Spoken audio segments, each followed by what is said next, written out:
All right, we're going to call to order our April 16th, 2019 Board of Supervisor meeting. We'll start the meeting with our invocation. Mr. Underwood. Can we all please stand? Most gracious and Heavenly Father, once again we come before you, asking for your blessings and guidance as we conduct the business of Caroline County for the citizens for the Commonwealth of Virginia. Heavenly Father, give us strength, give us wisdom, give us insight, but most of all, Heavenly Father, give us compassion to do those things that are right for the citizens, for the businesses, and for our schools. We ask all blessings in your precious name. Amen. I pledge allegiance to the flag of the United States of America and to the republic for which it stands, one nation, under God, indivisible, with liberty and justice for all.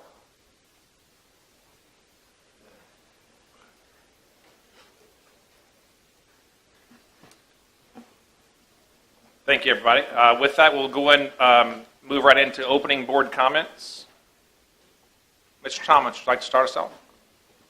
Thank you, Mr. Chairman, and I believe at our meeting last month I didn't have any, so I intend to make up for it today. But there are a few fairly serious things that I want to address first. Is, of course, I hope people notice that the flags were at half-staff today, and the flags in Virginia are at half-staff in remembrance of the 32 innocent lives that were taken at Virginia Tech in 2007.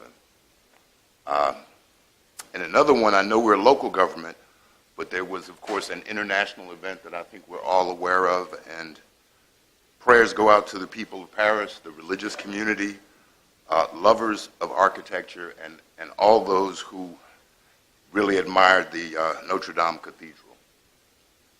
And for speaking of local heroes, I attended that event last Saturday, and it was a great event.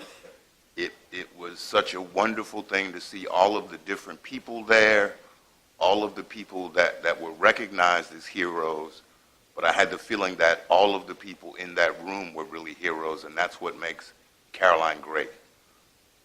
And to clarify, I was never in detention in high school. It wasn't detention, it was suspension. I was never suspended ever. I was never suspended in high school either. And congratulations to all of the University of Virginia faithful who finally won a basketball championship. And last but not least, the Federal Communications Commission announced on Friday that they are having a $20.4 billion with a B, rural broadband fund over the next decade. So hopefully, Mr. Chairman and Mr. Cully, we can reestablish our telecommunications broadband committee so we can start applying for those grants. I know what was MetroCast and now Atlantic Broadband said they'd help. I was nice to the Verizon guy when he was here, so maybe we can get them to help too. But I think it's time for us to try to put together a public-private partnership to do something. I don't care who does it, I just want it to happen. And that's it. Thank you, Mr. Chairman. Thank you, Mr. Thomas. Mr. Black? Yes, good evening. I just have a few. First of all, I held two constituent meetings last week, Tuesday and Thursday, and I like to thank everyone who came out for those. So I really appreciate the questions that were asked at the meetings. This Saturday, we will be hosting a trash pickup on Ladysmith Road, and that'll start we meet at 7:30 at the Heritage Clubhouse. We usually go from the Sassafras Shade Winery all the way to Route 1. So anyone that would like to volunteer, I mean, that's a big kind of initiative in the county. We would gladly appreciate the help. I do want to thank Mr. Forehand and Mr. Seeley for their work on the trail, the Woodland Trail. I know Mr. Forehand has put a lot of time into that trail. However, at the first work session, we were concerned about Mr. Seeley's health. He may have a little incident with some chaps, so we decided that we would, for safety reasons, Major Mosier, Kevin Whiteman, and myself got him a practice tool for the new chainsaw to work with. So, Mr. Seeley, here's the next new chainsaw for you. So, so that'll help perfect. So, I also attended the Heroes Banquet. And it was awesome to see all those people getting awards. So thank you very much. And this was a little payback. I get razzed all the time, so I get to turn the corner for once. So thank you.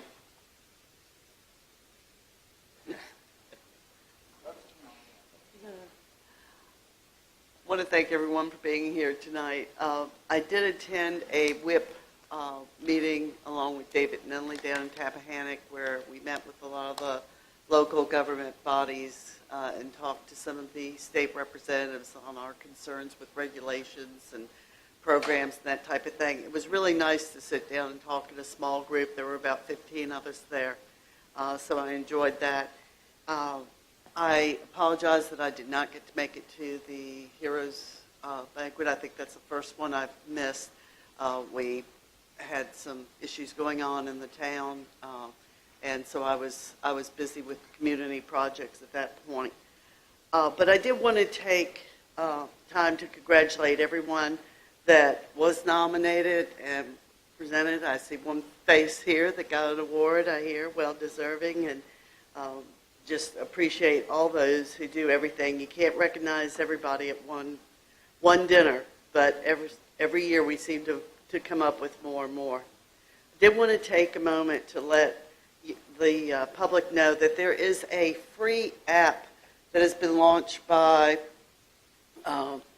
NACO concerning helping them map download speeds. It's called Test It. And wherever you're at, if you know you have a dead space on a road somewhere, pull over to the side, run a test. If you're at a friend's house, pull over, run the test. They will keep track. All this will go to their database, so it will help them get an actual map of what different download speeds are throughout the state of Virginia. We know, and I remember one supervisor who was a little upset because we asked for maps of service areas from providers, and we would get this map saying we service this area. Well, all they were servicing were the subdivisions in that area, and they wouldn't give us names and numbers and addresses. And even Rob Whitman's been trying to get an accurate map. So this is their answer. If you're not going to give it to us, we're going to make our own. So everybody go home and download Test It. Thank you. Thank you, Ms. Long. Mr. Underwood. Mr. Chairman, thank you. I did not attend the local Heroes dinner either. I was stuck in traffic on Interstate 68 coming over the mountain in Flintstone, Maryland. But I do want to congratulate all those local heroes who were honored that night. I do want to talk about one in particular. Shamika Baker Latney was a student at Caroline High School when I was there as assistant principal. She was a student who you would consider an at-risk student, who did not have all of the bells and whistles that those of us who give our children proper guidance in our home. And she was really a troubled youth, and she called me and asked me would I attend, and I told her I would, and I was trying my best to get back from Indiana, coming across the mountain. But Shamika Baker, if you really want to talk about the power of relationships and what the human resources that we have in Caroline County to help us grow and to be a better county, take a look at Shamika Baker. She works in our schools with some of our youth who are considered at risk also. She never puts them down. She never, ever says that they cannot be. She's always always going the extra mile. And for that, I just say to Shamika Baker, I am totally ecstatic that she was honored on last Saturday, and certainly wish I could have been there. Thank you, Mr. Chairman. And she did mention you in her presentation by name, Mr. Underwood. Mr. Seeley. Thank you, Mr. Chairman. I would just like to thank the Commonwealth's attorney who actually puts together the Hero Awards every year. It is a huge undertaking. You know, it's town hall, it's filling it up, it's getting the folks there, it's getting the food lined up, it's getting the entertainment, it's getting the sound system, it's getting all the little details that we all sort of glaze over when we walk in and look at the whole facility. But you and your staff did a fabulous job of setting that up and actually executing that. I wanted to mention that he said there were over 100 people nominated. They actually honored 10. I'm glad I didn't have to make those picks, but I will applaud them for the folks that were awarded. It was a phenomenal evening. And Mr. Underwood, I will tell you that you were very warmly remembered by Shamika Baker Latney. She actually talked about her talk with you at some point in time during her trying times, as we'll call them. But she did talk extensively about her childhood and how it's made her better at where she is today. But if you ever get an opportunity to hear her story, it is something that's very worth listening to and having her tell you. I will mention that Salem Church has a skeet shoot this Saturday. And to those that got me the chainsaw, my chainsaw is just fine. I wish you'd have gotten me chaps, because they would have been far more useful. As you know, I've already executed on a pair of them, so another pair is needed. So thanks for the thought. And for those that don't know, Mr. Thomas's degree is in architecture, so I understand his absolute fascination with Notre Dame. I've been there several times. It was a fabulous building to look at and go inside. And it is truly tragic that it is in the shape that it is today, but hopefully it will be rebuilt. And with that, thank you, Mr. Chairman. Thank you, Mr. Seeley. My comments are brief. I also attended the Hero Awards. It was an outstanding event, lengthy event, so we had plenty of time to talk about whatever we wanted to. But great people honored, and again, just a first-class event. I'm happy to be at. Also, this past Saturday, we had a second workday at the Caroline Woodland Trail. If you want to be apprised of the updates with that project, you can go. You can like the very creative Facebook page called Caroline Woodland Trail, and you can stay in touch with what's going on with that. We will have a public opening that it's not scheduled yet. It'll probably be into May, maybe 1st of June or so. But we have some work to do still, but it's coming along very nicely. I'm very, very proud of that project and the community support that it's had, and the county staff from several different departments to really do yeoman's work on that. And Mr. Seeley, the first day, I was impressed that you ran that saw all day long. I told you that, and I'll stand by that. And I'm sure this one's much lighter than the one you were toting around that day. But with that, that'll conclude my comments. Thank you. All right. Do we have any amendments to the agenda? I make a motion. We'd like to remove the second closed session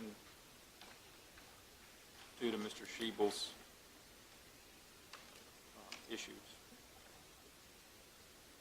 And I have one appointment I'd like to add to the appointments.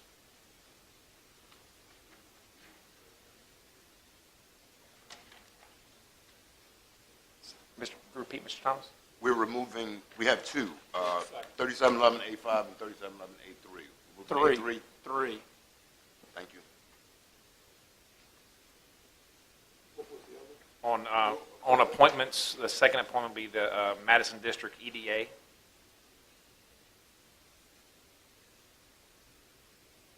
And any other adjustments, additions? I'll make a motion. We accept the agenda as modified. Second. We have a motion and a second. All those in favor say aye. Aye. Any opposed? Motion carries. Agenda is set. With that, we'll move into the consent agenda. No. Well, we skipped over presentation, I'm sorry. And appointment, skip both. Let's go to presentations and reports. We will go with the 2020 Census Complete Count Committee presentation.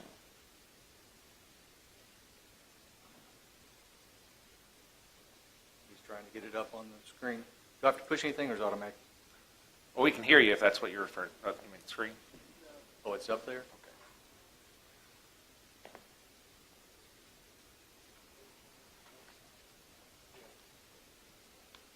There we go, that's close. Hi, I'm Dr. George Millsaps. I'm a partnership specialist with U.S. Census, and I appreciate you giving me some time to talk to you about the upcoming 2020 census. First thing is, why do we do it? Well, it's mandated by the Constitution that every 10 years we're going to count everybody that resides in the U.S. If you're here, we count you, and we count where you are. What it does is it apportions seats with the U.S. House of Representatives. Also is used by the state and local for redistricting. And one of the big things, it's used to distribute over $675 billion of federal funds each year. Every county is different. In Richmond, they did a study, and they said for every person that's undercounted, it's $2,000 per year, $20,000, because you're stuck to that number for 10 years. It doesn't take a math genius to figure out that's 50 people is $1 million. In your county, that is 0.2 of 1%. Undercount is $1 million. So 0.2% is $1 million to your county. That's the reason we want to get a good, complete account. What we want to do is count everybody, count them one time, and count them in the right place. We have some special initiatives to try to do that. For instance, homeless, there's going to be about 3 days, the first part of April.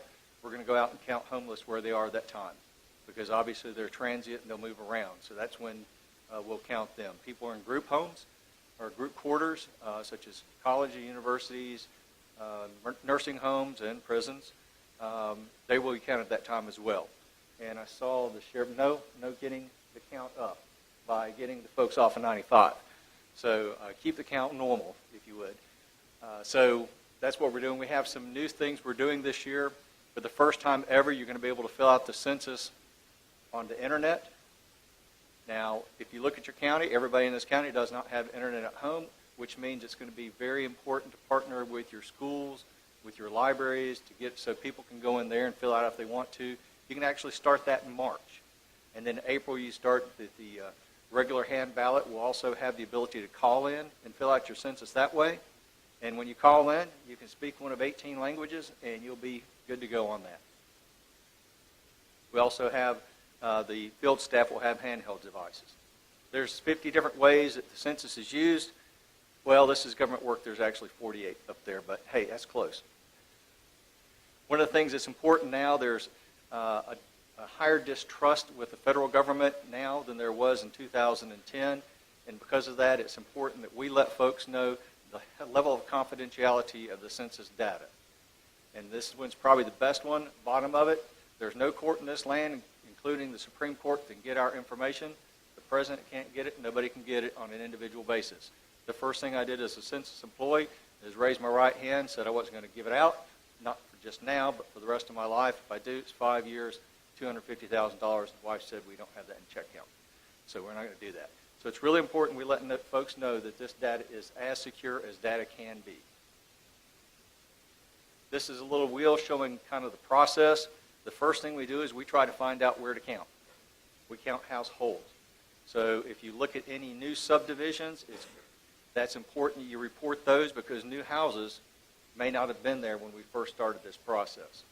Then we try to motivate folks to fill out the census, and that's what we want your help with a complete count committee. Then we count the folks, and then by December 31st, 2020, the president will have the report on his desk. He will then give it to the Congress, and then he'll give it to the states, and then it goes to the public. That's our timeline. Right now, we have finished doing the early recruiting for jobs. We do need your assistance in that, because we want the enumerators, the folks that go out and count people, to come from the neighborhoods they count. So if you look at your neighborhoods, recommend people to apply for the jobs and go count folks for the census, because they will trust your voices more than they'll trust ours. There's your second eye test of the day. So what that basically says is you did a pretty good job last time around between 2000 and 2010 of a mail-in response. Now, the downside of a good job is you got to keep that good job going. That $675 billion is a competition. So if you stay the same and somebody else does a better job at counting, money flows out. You have to do a better job just in case somebody else does a better job. Some states, California is probably the biggest, is putting $90 million of state funds into this process because they know the return on investment of investing in this project. So when you think about this and the fact that it may take some staff time, think about the return on investment for those people's time for a couple weeks or months. That's Caroline County. The darker the shade, the harder it is to count. If you look at the very top of the map, hey, that's Fredericksburg. They're even harder to count up there than you guys. If you go to that, the Rome thing, that website, you can go and click in Caroline County, just type it in, it'll pull this up. You click on any one of those spots, any of those tracks, and it'll give you some data about that track. It gives you a hint about why that track may be more difficult to count. Some interesting things. Obviously, if you're older, you're harder to count. If you're more rural, you're harder to count. If you're a renter, you're hard to count. And the odd one that we can't figure out is if you're under 5, you're harder to count. I don't know why. So what we need is we need your assistance in space for testing, training. We need you to make sure you give us all the locations, and we want you to form a complete count committee. What is that? It's folks within your community that you say, hey, we want to get together and we want to try to get everybody motivated to complete the census. The reason is really simple: increase the response rate. I love these next two slides because they were not done here. They must have been done in Atlanta or somewhere like that because those are the folks they have on the complete count committee. And wait for it, yeah, there's all your subcommittees. So I don't think you're going to have that many subcommittees in your complete count committee, but it is a good slide to look at to say, have we thought of that group of people? Do we have an effort to reach out to those folks? That's the important part of that. What we ask of you is, as soon as possible, do a 1-year out event. It can be a proclamation, some statement saying, hey, we want folks to do this, and let folks know it's coming. And then do the formation of complete count committee, and then also collaborate on a regional basis. GWRC is planning on doing a regional-based committee. Last evening, they delayed that vote until they get a budget for their own stuff, but we expect that next time around. And then we want you to be the trusted voices in Caroline County. If I say, hey, you should fill this out, they'll say, yeah, you're from the government, whatever. If you folks say, this is important for our community, that you fill this out, they'll listen to you. They'll trust you. Questions?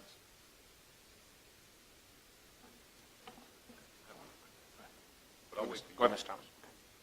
Dr. Millsap, Caroline, well, do we count the incarcerated? Yes, sir. Caroline doesn't have a local facility. We send our prisoners out to other facilities. So do we get to count those, or do the other localities? No, sir. The other location gets them. So anyone incarcerated in a locality is counted for that locality?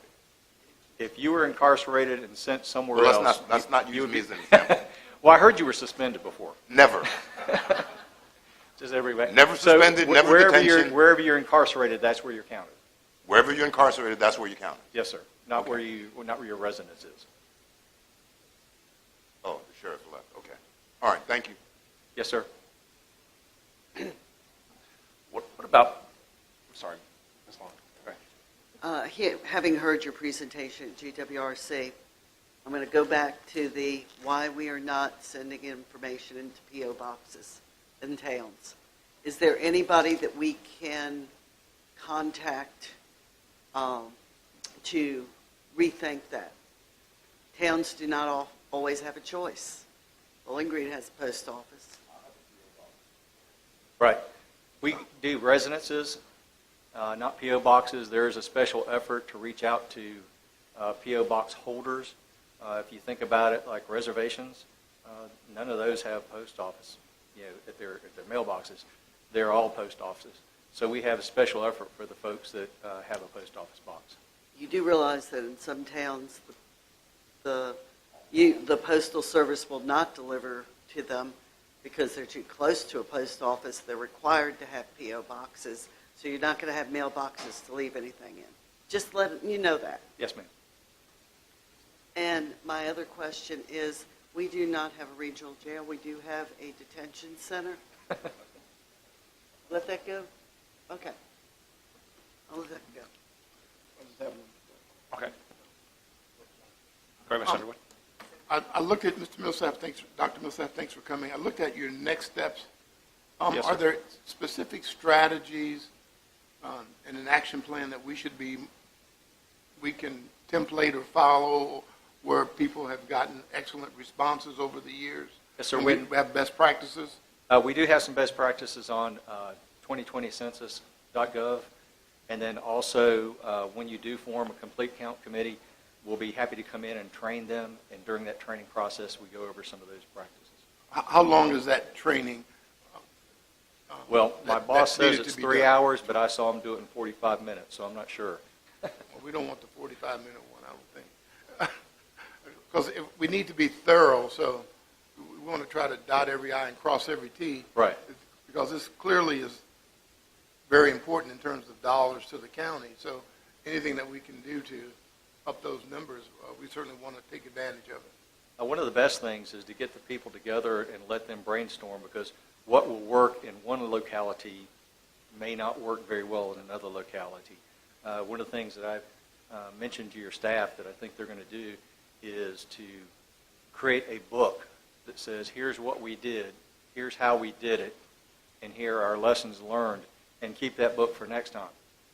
Because it would be really helpful to see exactly what went on the last time around and what those lessons learned were. So that's a good strategy to employ to help next time around. Yeah, because I'm sure there's some systematic, holistic things that are done across the board in all localities that even though each locality has its own nuance, I'm sure there are some things that transition from one locality to another that's Yes, sir. quite important.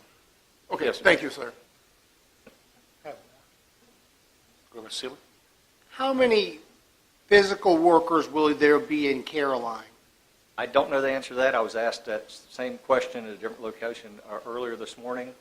I know that for our 8-state region that I'm part of, it's 500,000 workers. So I don't know how that falls out for this specific county, but if you do the math, that's about 62,000 per state. I don't know how many will be here exactly. That's a recruiting thing, and I told the person I met with this morning that I'd get back with them and try to find that number out, and I'll make the same commitment to you. Because it might help us to point people that you might need in the right direction. Yes. Yes, if you go on to 2020census.gov, there's a recruiting part of that, and you can go ahead and start applying for those jobs now. Okay. Federal military installations. Yes, sir. Is that counted by a different way, or? That is, done it depends on where they're at. If it's on post, that's considered group quarters. So the base helps, or the post helps us count those individuals. Okay. If they are stationed there but live off post, then that falls into the regular process of getting those. Okay. And it's important to note that we also look at folks that are deployed to count them where they left from. Okay. So a civilian living on post would still be counted by the installation? Yes, if the installation does it properly, that's correct, sir. Okay. All right. That's all my only question. Anyone else? Well, thank you very much for the presentation. Very Thank you. informative. Have a good evening. Thank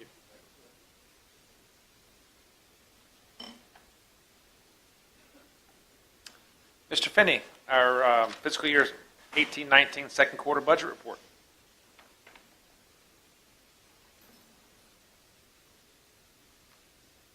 Good evening, Chairman Forehand, members of the Board of Supervisors, County Administration and staff, and the citizens of Petersburg.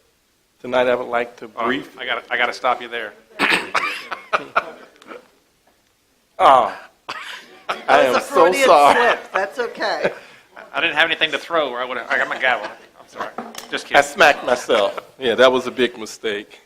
Citizens of Caroline County, my apologies. In your packet tonight, you'll find the second quarter report for the fiscal period ending December 31st, 2018. Through the end of December, 46.2% of budgeted revenues for the major funds have been collected or billed, while 45.2% of budgeted expenditures have been expended for those funds.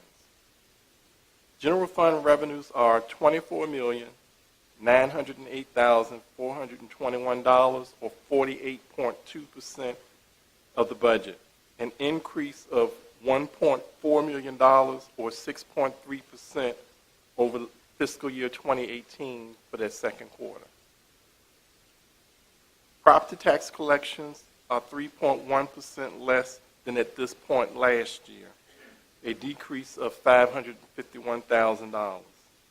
Sales tax revenue posted is 16.2% above the fiscal year 2018, representing an increase of $115,147. Local communication taxes are 7.5% lower than the previous year. Business license collections and recordation taxes are lower in comparison to the last fiscal year, while permit revenues are down 15.5%. Fines and forfeitures are higher than last year by 10.5%, with an increase of $23,396. Overall, expenditures in the general fund are below the 50% threshold, and most of the departments for this point of the budget are also under the 50% threshold. Schools posted revenues are $20,910,307, or 44.3% of budget, while expenditures are 45% of the budget at $21,250,535. Both are favorable compared to last year.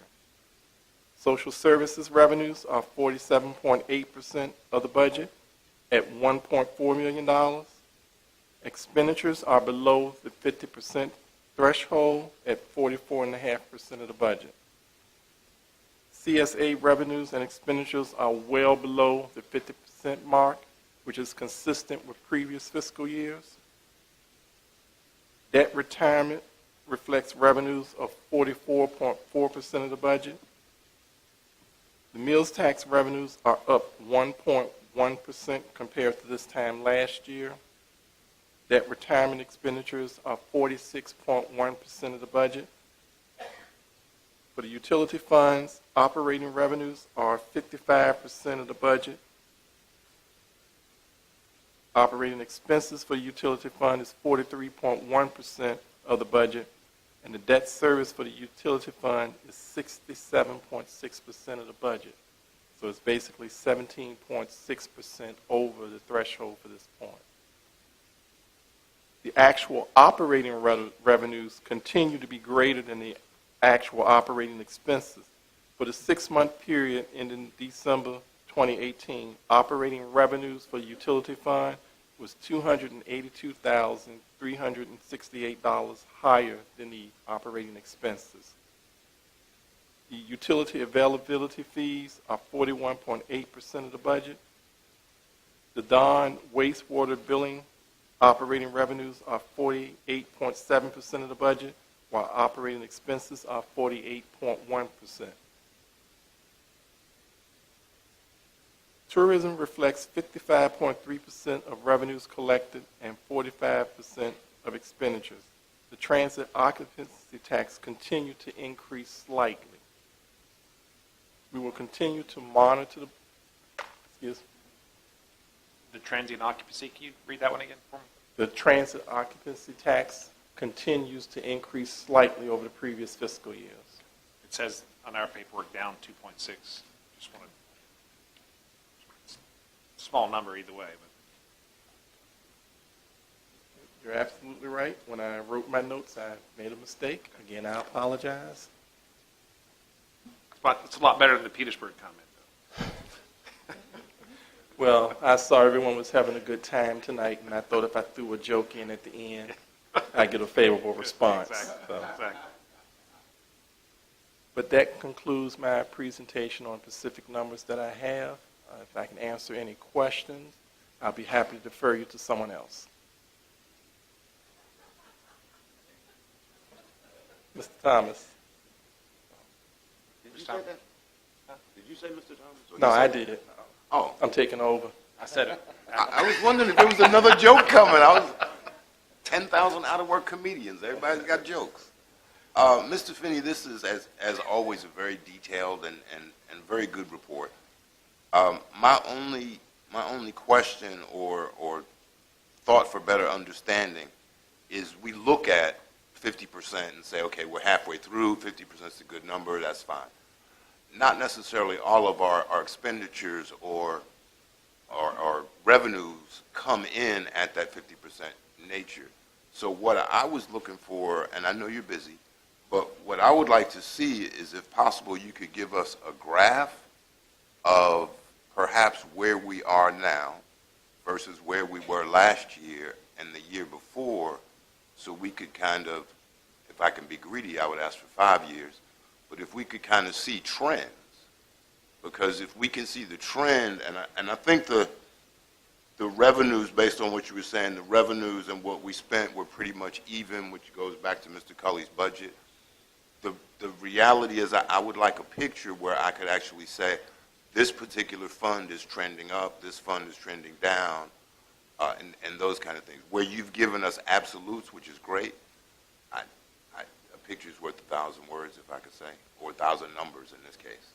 Certainly, I will prepare that for the third quarter report. How about we get something like that in the next month or so we could look at it before the third quarter comes? That would be. Third quarter just finished, so the next one, we But meet again in a month, so we'll try to put that together. I'm hoping we'll have the third quarter done. Oh, if you could put it together for next May. month, that's fine. That's what, yeah, we should Okay. have third quarter numbers updated to be able to try to put that together visually for the May meeting. All right. The second quarter ended in December. Correct, This is April. correct. I wasn't interested in a 4-month time lag, so that's why I said next month. Well, I agree. We pushed this a little bit because we were busy on some agendas, but we should be able to hopefully, with the treasurer's help, depending on what months they posted and closed, get the third quarter report done. Well, I think especially since the board is going through the budget, we might want to see it maybe without the third quarter, just so it could give us some ideas as we go through the budget. It might be a help to the rest of the board. If I'm the only one that needs it, you can take your time, but Mr. Thomas, if I may, I believe the treasurer has closed January, and we are close to closing February. But I can't make a prediction on when we would have March closed. So our numbers would be as accurate as what we currently have in the system. And I know based on closing, sometimes the revenues are slightly understated. So that may be the only variance that we see in a report within the next couple of weeks. But see, and that's my point. If you give us the second quarter or first half of 2019, first half of 2018, first half of 2017, and 16, you already have those numbers. And you don't have to have like 42 different categories like he does now. But a general idea, especially since we're going through the budget, I think that's good for the rest of the board to see. One of the things that I'm noticing, because I'm hearing the big revenue number, if you look at the Comprehensive Services Act, That that is a pile of money that is unexpended right now. It could go away tomorrow. It could, and exactly, and it's probably $300,000 or $400,000 or $500,000. That's, when I looked at the overall and listened to the overall numbers, the one that jumps out is actually that, because it is so under the norm. It's way under the norm. Yeah, that's why I just think, I mean, Mr. Finney, I know how good you are. You could probably do it tomorrow, but I'm not going to stress you out like that. So if you could do it in the next couple of weeks, that would be great. Okay, any other questions, Mr. Finney?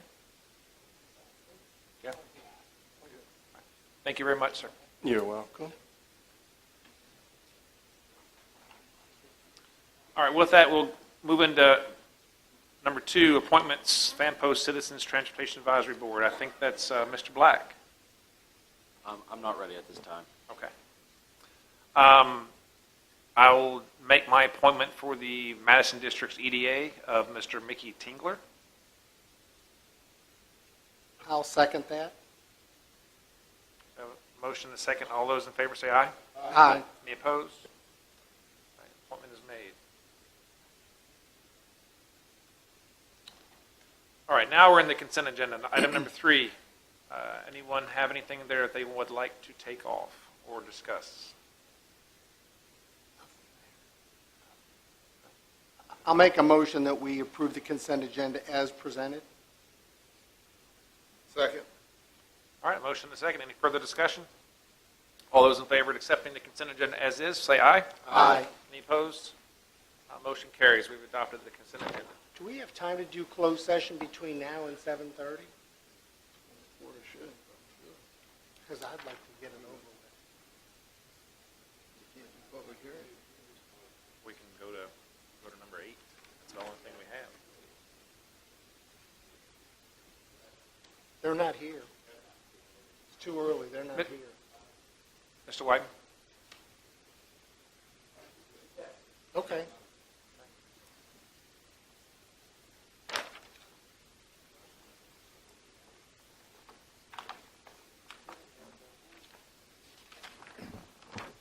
Mr. Chairman, members of the board, item number 8 on the agenda tonight is the review of the special exception conditions for leashes of valor. The Board of Supervisors approved SPX 03-27 at its March 13th, 2018 meeting, subject to the conditions that were attached to the memo. Condition 21 provides for a board compliance review to the special exception permit 1 year from the date of approval, and then every 2 years thereafter. So this would constitute your initial review of that special exception permit.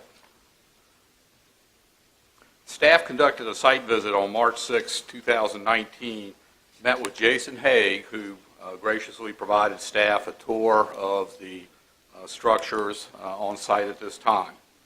Mr. Haig indicated that leashes currently only houses and trains 1 dog at a time, and to date has graduated 4 dog and veteran service teams. No dogs or veterans were on site at the time of the staff visit, so we did not actually get to observe the training program for the veterans there.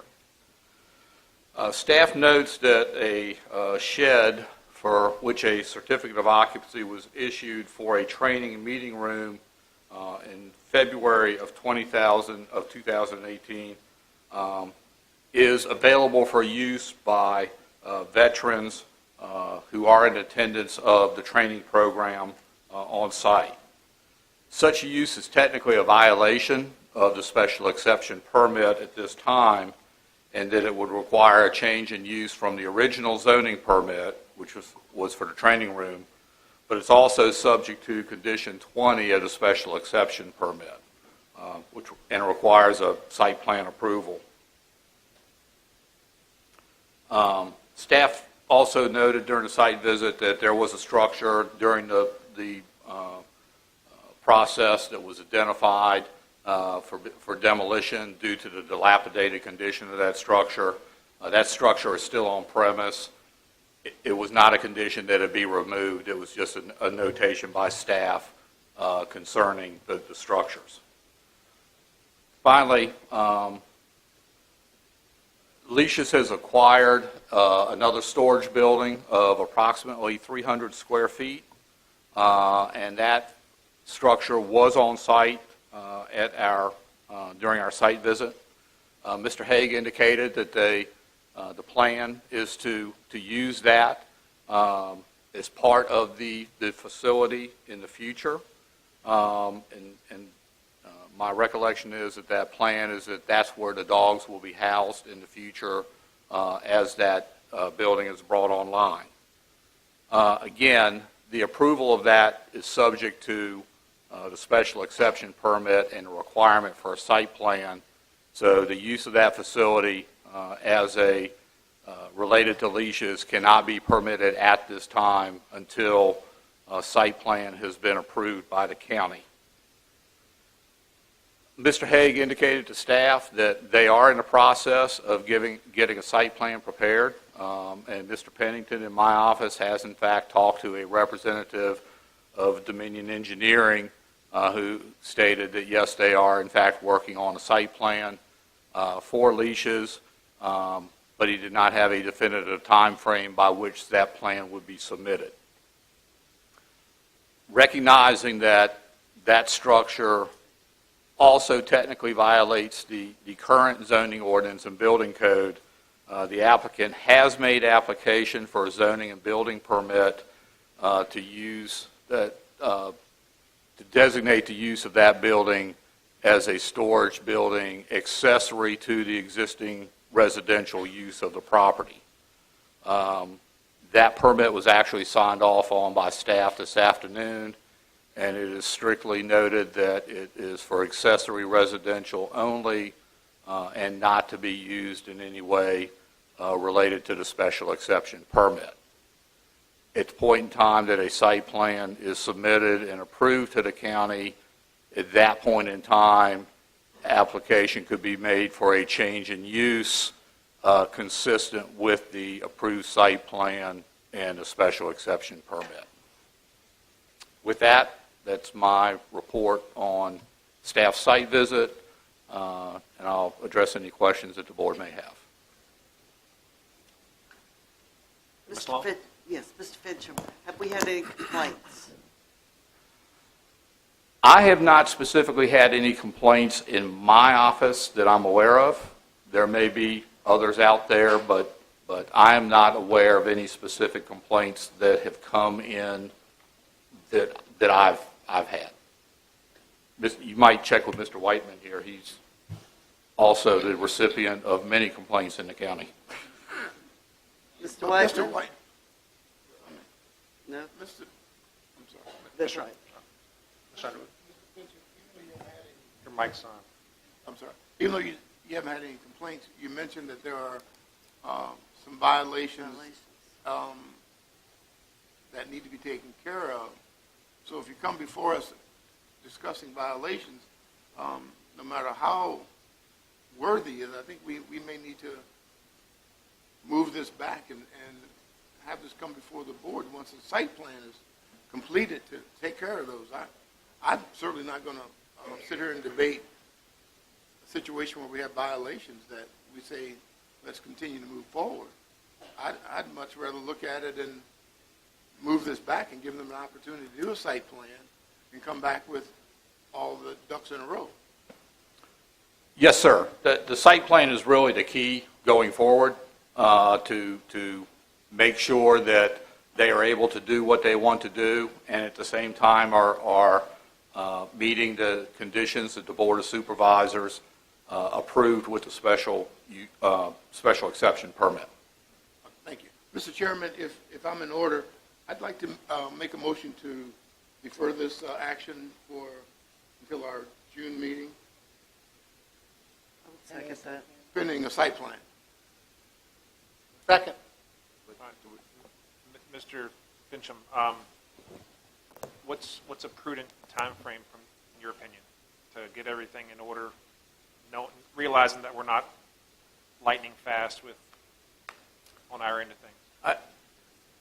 I think in terms of submission, it depends on the complexity of the site plan. If the applicant is pushing for an all-inclusive site plan that identifies future improvements to the site, that's going to be a much lengthier process. No, I think our goal should be what the immediate future and right now. Yes, sir. And I say that because in the long run, there are benefits to that. There are drawbacks in that it's more detailed and it takes longer to complete that type of site plan. Short-term process would be to submit a site plan based upon the near future, the existing conditions, the proposed storage building. It's a very limited area devoted to the use. You would want to identify the areas for the fundraising activities, et cetera, et cetera. The benefit of that is that it probably keeps you under certain thresholds where the state gets involved.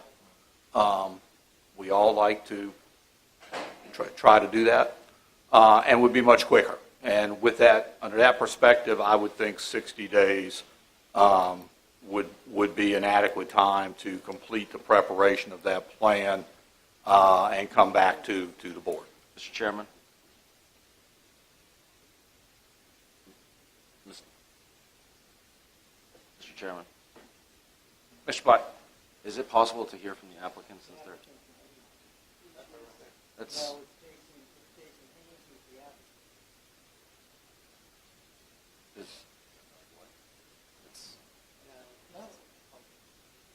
That's what the stage left is working on that right now. We're asking that question. There's no... So who is here from, may I ask who is here from Leisures of Valor? Are you the applicant, or?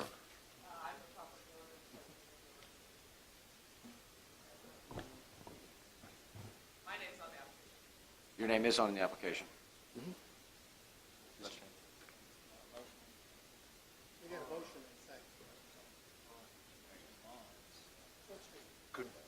Can we hear from them at least? Is They're here. Mr. Finchman, is 60 days adequate or 90 days be better for this? 90 gives you more of a cushion. 60 is, given the scope, I think adequate.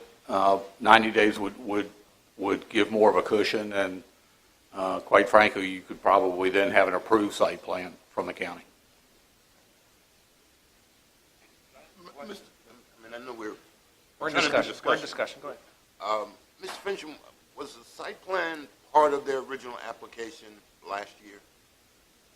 No, that's actually a condition of the special exception permit. A condition of the special exception permit was that they would come up with a site plan. Yes, sir. Okay, so they have not come up with a site plan to satisfy the planning commission yet. To satisfy that condition of the special exception permit. Okay. And from the expression on their face, they look like they have. So They would like to speak at least. can we just, for the sake of clarity, now, if we defer this, just to make sure I understand, they get to operate as they are now. There's no issue. You're still working like you do now, but we defer your review for 90 days based on seeing a site plan. Is that the That's my understanding. And yeah, that's my understanding. Yeah, we're just reviewing this review process 90 days or however it works out. But now, if their review process fails, then they have to cease operations based on how the special exception process works. That's also my understanding, yes. So, everybody understand that? This, Ask her what she wants to say, Mike, so she can tell you.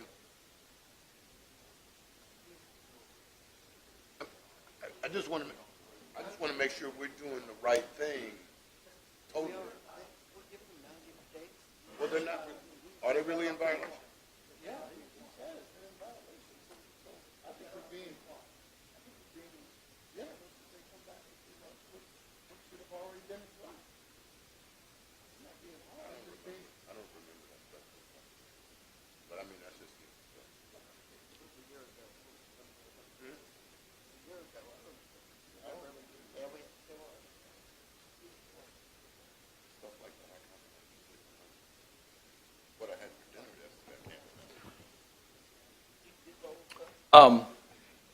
Ms. Massengale has indicated that they have talked to the architect, and the architect is saying that it may be 6 months to a year before they get a site plan. That to me, and again, I have not talked to the architect, and maybe we talked to the architect together. That seems like the bigger site plan, the ultimate plan of development for the entire site, versus something based upon basically the existing conditions. But I'd be more than happy to, with the applicant, talk to the architect and get that number fine-tuned.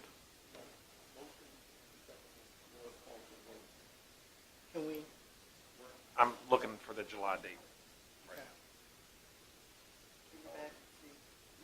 we're not meeting in July.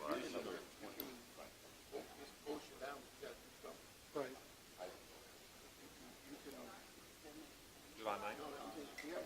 We're not going to have a meeting in July. We're going to kill that meeting. Motion on the floor is given. 60 days. The concern is a June meeting will be inside of 60 days. And we might not have the meeting in July, which would be the 90 days.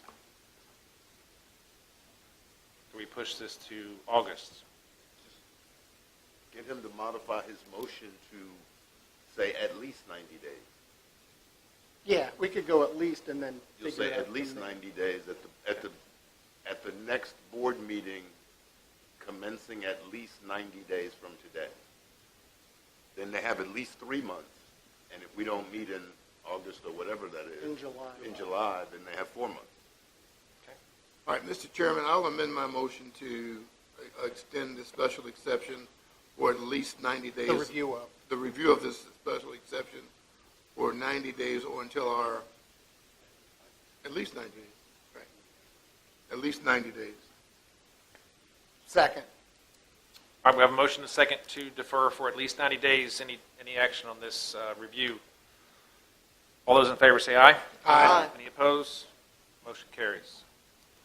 We'll be in contact. Mr. Fincham, if you would, do your best to work with them to get this smoothed out, please. Yes, sir. Thank you.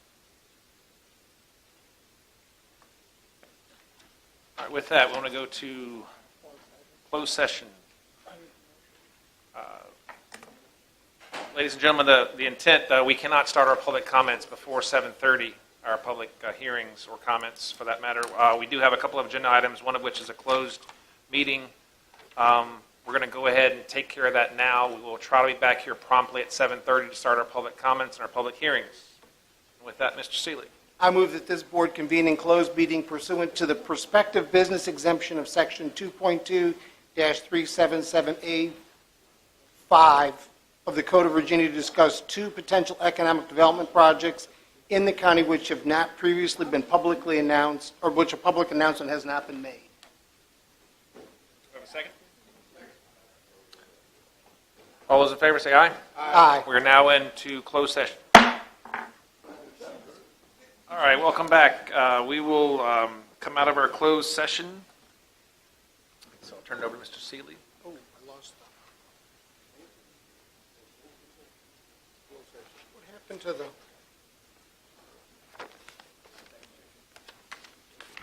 I've got it.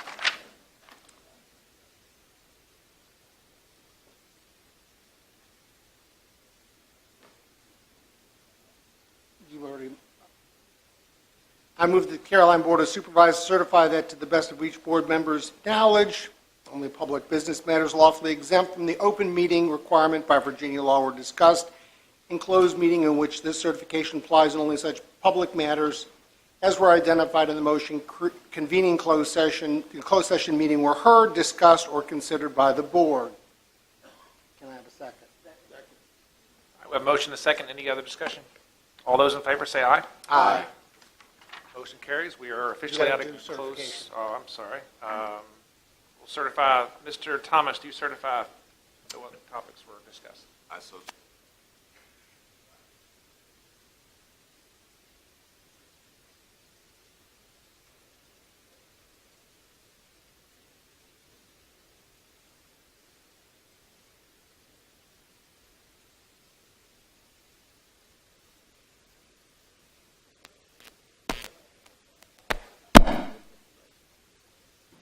We're back. You got it. I so certify. I say certified. I so certify. I so certify, Mr. Chairman. And I so certify. We're officially out of closed session. Now we are moving to our public comments. Mr. Chairman, based on the closed session, I would like to go ahead and move that the Board of Supervisors approve the performance agreement with SH Development that was presented to the board, and that you, as chairman of the board, be authorized to sign that agreement. Second. Okay, we have a motion and a second. Any other discussion? All those in favor say aye. Aye. Any opposed? Motion carries. All right, now we'll go to public comment. This is a period for anyone in the audience to come up and discuss. You will have any topic of your choosing, with the exception of one of our 4 scheduled public hearings on the agenda for this evening. You will have 3 minutes. At the 3-minute mark, I will unfortunately have to interrupt you and ask you to wrap things up. And with that, you're welcome to come forward now. Anyone like to speak?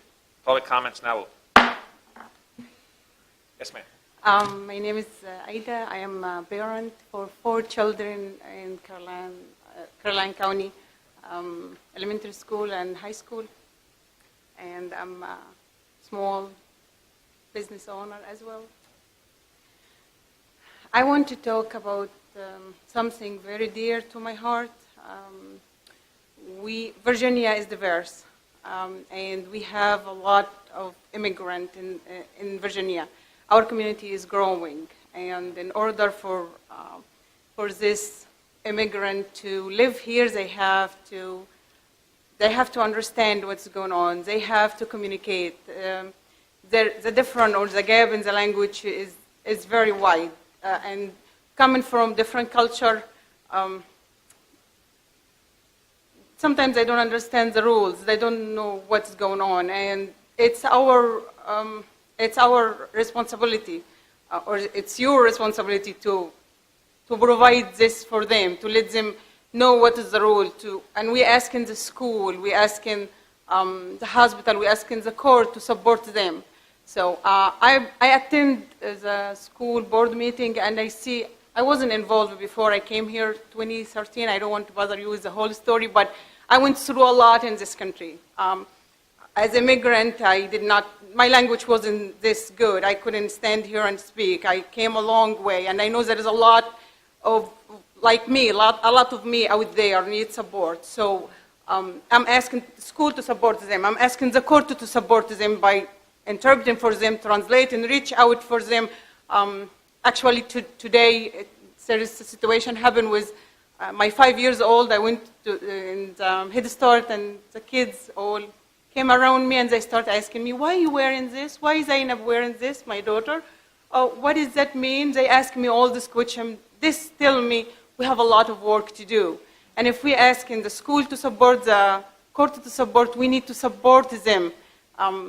And they asking for your support because this is services they need to provide, and these services need money to be put in there.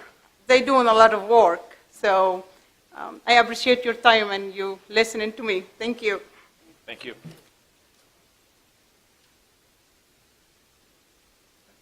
Would anyone else like to speak on topic? Yes, ma'am. Good evening. Thank you for letting me speak tonight. My name is Rebecca Sheaver, and this is my 7th year teaching in Caroline County, and my 19th year teaching. I started out at the middle school teaching science to the ACE program, and now have an ITRT position for the past 2 years. When I was at the middle school, the first thing I would hear in my science classes... Ma'am? Oh, no, I can't go. Quick question. Does this regarding the 2020 budget? Yes, it is. Okay. We got that on the calendar, so we'll Oh, get so you. do I have to do it at that time? Yes, ma'am. I'm sorry. Anyone else like to speak on an item that's not currently open for public hearing? Good evening. My name is Jessie Rollins, and I'm from the Mattapanai District.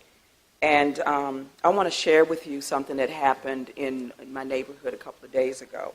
I would like for you to know that 2 dump trucks cannot pass safely on Edwards Road. I witnessed a southbound dump truck pulling over on Braswell Street so a northbound dump truck could pass. I'm not sure what could be done other than making you aware before it's a school bus and a dump truck going in different directions. I live at the corner of Braswell and Edwards, and so witnessing the truck having to pull over so the other truck could go by raised concerns, not only for an accident, but heaven forbid if that had been a school bus. So again, I'm not sure what we can do, but I would like to have further conversation maybe with Floyd at your next meeting. I do have concerns. Thank you. Thank you.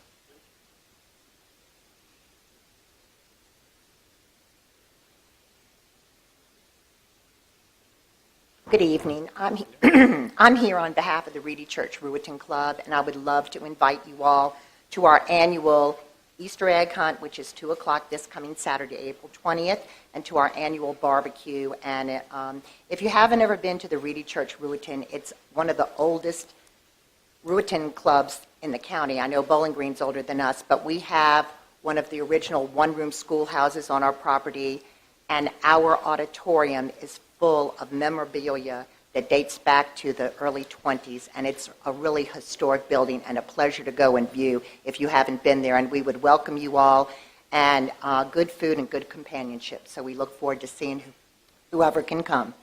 Thank you. She said that was Saturday at 2. That's what I heard.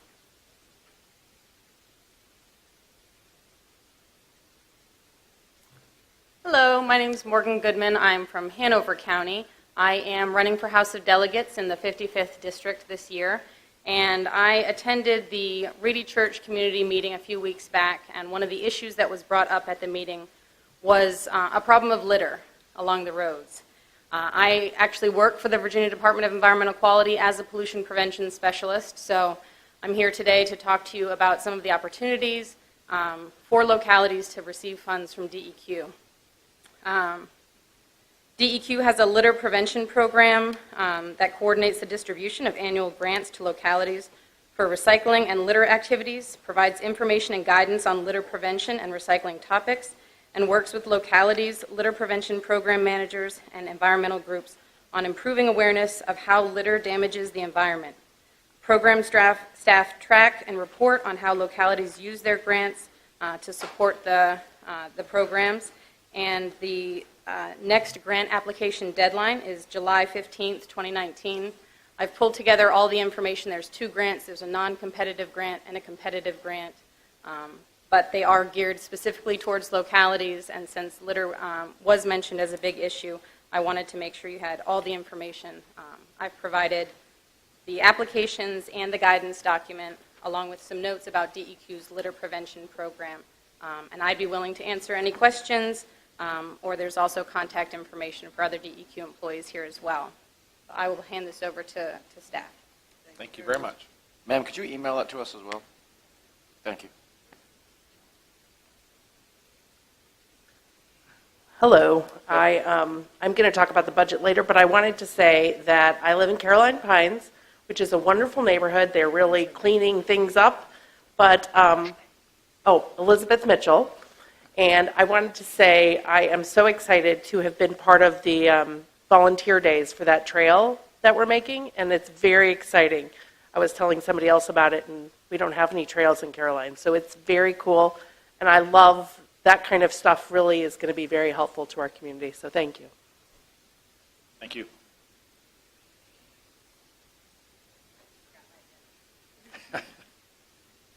Anyone else like to speak on an item that is not currently scheduled for public comment or hearing? Anyone else? Good evening, Board, Mr. Chairman. I'm going to follow up with Mrs. Mitchell when she's talking about the Woodland Trail that's coming. As a public safety announcement, please do not do these trails alone. They are in desolate spots. Make sure that you have a buddy system. Make sure your cell service works there too. I just want to make everyone aware of that. That's the public safety. The other thing I'm going to talk about a little bit about the litter.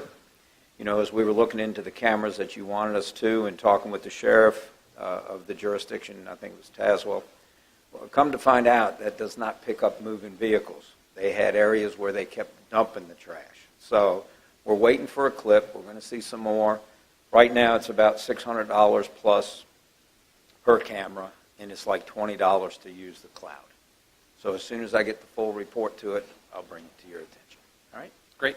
Thank you. Thank you very much. All right, we're going to quickly close public comment. Good evening, ladies and gentlemen. I'm Sarah Calverick, Superintendent of Schools, and I wanted to extend an opportunity to you all for the Meet in the Middle Special Olympics event. The rain date is tomorrow, as we were intending to host the event on Monday. Due to inclement weather, we are excited that we will have a sunny day tomorrow, 10 a.m. at the high school. If your calendar permits, we would love to have you join us. Thank you. Dr. Calvert, What events are tomorrow? Was it? What was it events in multiple relation to events? Meet in the Middle? I am going to yield to the Director of Special Education who's overseeing this, Laura Glass.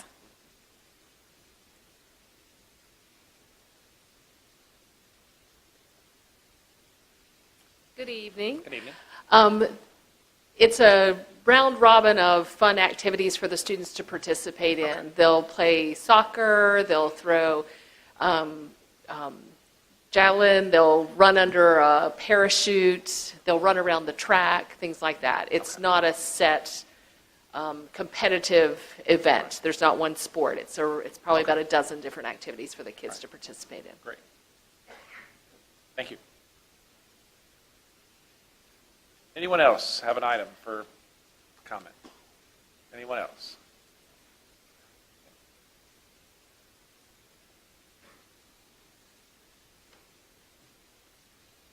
Good evening.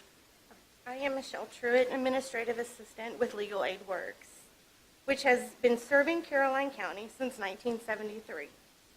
I live in the Reedy Mill District. Thank you for the opportunity to speak with you, and thank you for your previous support.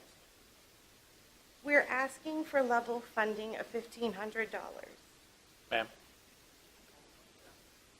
This is also a budget item that we have. We can't allow you to continue, but you're welcome to come back in about Sure. 15 minutes and start over. I'm sorry. Anyone else have anything they want to discuss that's not already scheduled for public hearing? All right, with that, we'll go ahead and close public comment and move into our first public hearing, which will be SBX 09-2018. John Tucker and Rebecca and John Tucker, I'm sorry, owner applicant. Mr. Chairman, members of the board, this is my only public hearing tonight. Your public hearing is SPX 09-2018.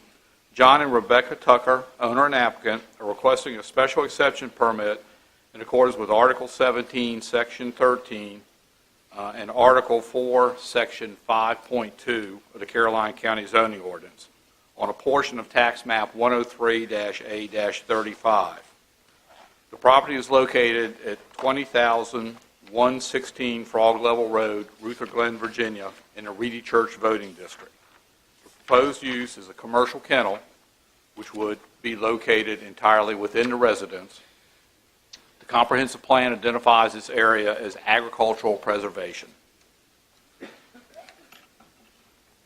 The applicant is requesting a special exception approval for the training, care, and boarding of a limited number of dogs at their existing residence. They would conduct some training sessions off-site with clients, but certain dogs would be trained on-site for about a week at a time. As previously stated, the property itself contains about 7.65 acres. The special exception request is only for 1 acre of land immediately surrounding the house. The property is surrounded by other residential properties, with the closest residential structure to their residence being approximately 160 feet away. The applicant does not intend to construct any additional dwellings, but instead would utilize space within their single-family dwelling for the boarding of the dogs. Waste would be collected and disposed of in conjunction with regular household waste disposal. VDOT has recommended that the entrance be upgraded to a low-volume commercial entrance. It's pretty much a standard VDOT recommendation on any special exception request. Staff believes that the number of trips per day would be consistent with a single-family dwelling. We're actually not convinced that upgrade would be necessary, but we will coordinate that with VDOT. The Planning Commission held its public hearing at the January 24th meeting and deferred action for a site visit. Several Planning Commission members did actually make a site visit to the site. At the public hearing, there was one speaker who did speak in opposition to the request, who expressed concerns about the noise and proximity to other neighbors. Staff did receive one letter of support as well as one phone call prior to the Planning Commission meeting in support of the special exception request. Staff has received no additional comments since the Planning Commission meeting.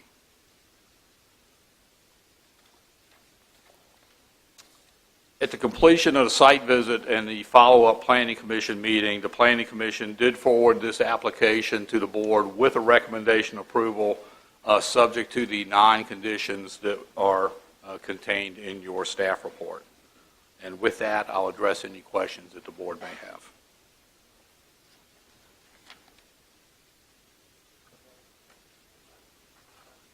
Mr. Underwood? Okay. Ms. Long? Yes, Mr. Finch, on the conditions, the 10 dogs per household, I would like that to be inclusive of day boarders, the camp dogs, boarders, and their private dogs, just so we know we don't have an overload.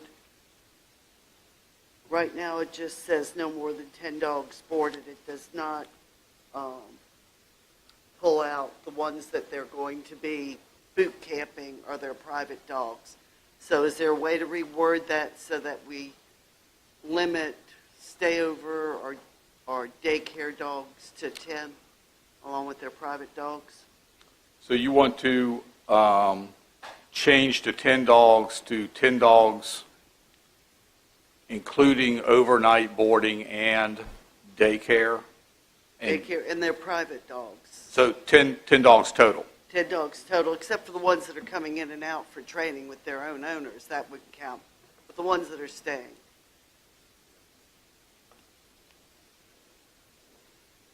And then my only other concern is with noise. If we could put a condition, something such as any dog or dogs let out into the yard for training or releasing waste or playing, that there would be no sustained barking for more than 15 minutes, 30 minutes. It's a training facility. I'm sure all dogs get excited when they go out. There's going to be some barking, but they should settle down within that time limit. Okay. And the only other comment that I would have, and this is a recommendation to the applicant, should they get this permit, is I saw on their health certificate, their application, they are asking for Bordetella and rabies and distemper vaccination. I would also strongly recommend that to protect their grounds and the other boarders coming in, that a negative fecal sample be tested, those vaccines be renewed when, especially the fecal and the heartworm and the flea and tick preventative, at least yearly, to protect the other boarders and their property. But that's simply because of what I do. I wouldn't make that a condition, but I think it would be good for their facility to have those regulations. So I'll just throw that out there. But definitely on the total number of dogs and the noise control, I would recommend. Other than that, I'm okay with this. Mr. Fincham, is the applicant here tonight?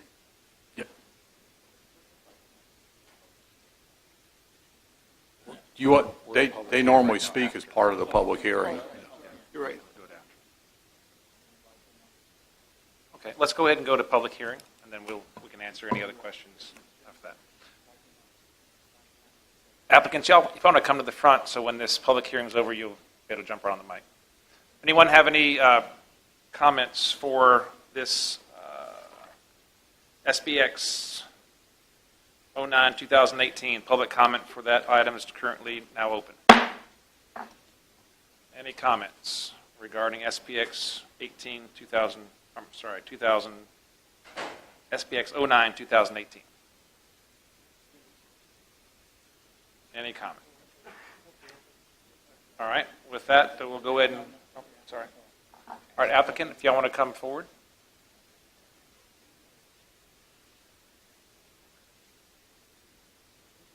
Good evening. Good evening. someone have a question? I have a couple questions. Mr. Tucker? Yes, sir. I read the minutes from the Planning Commission. You've worked with training of dogs prior to this, correct? Yes, sir. In like Chesterfield County, the woman I trained under and then worked for about 2.5 years. She's based out of Chesterfield County, and she's been training dogs since 1978. Is there any formal certification that goes along with training of dogs? There are some available, yes, sir. And I don't have one myself. Like I said, she's been in business since 1978, and she has 2 other trainers that work for her, and they came along the same way I did. They, came in and learned and trained under her, and it was all like hands-on training. They didn't receive any kind of certification through her. They just, worked with her and have been with her for a number of years, 10 years with one lady and 15 years with the other. And you worked at her kennel? She didn't have a kennel, per se. She was just a trainer. She did board dogs the same way that I would like to. She just, in her home, in crates, like, they would be at home or if they were staying with a friend. How do you plan to address the noise issue? The noise issue. There are, some certain techniques that I've learned as far as controlling the noise. I know dogs are going to bark, but I don't appreciate sustained barking myself, so I know the neighbors don't. And we moved to the country for the quiet as well, and we don't want to disturb our neighbors. So noise is a big concern for me, but I am able to, get them to quiet down, or I can bring them back into the house if noise is an issue outside. I don't foresee it being an issue. Mr. Fincham, I have one question. Thank you. Yes, sir.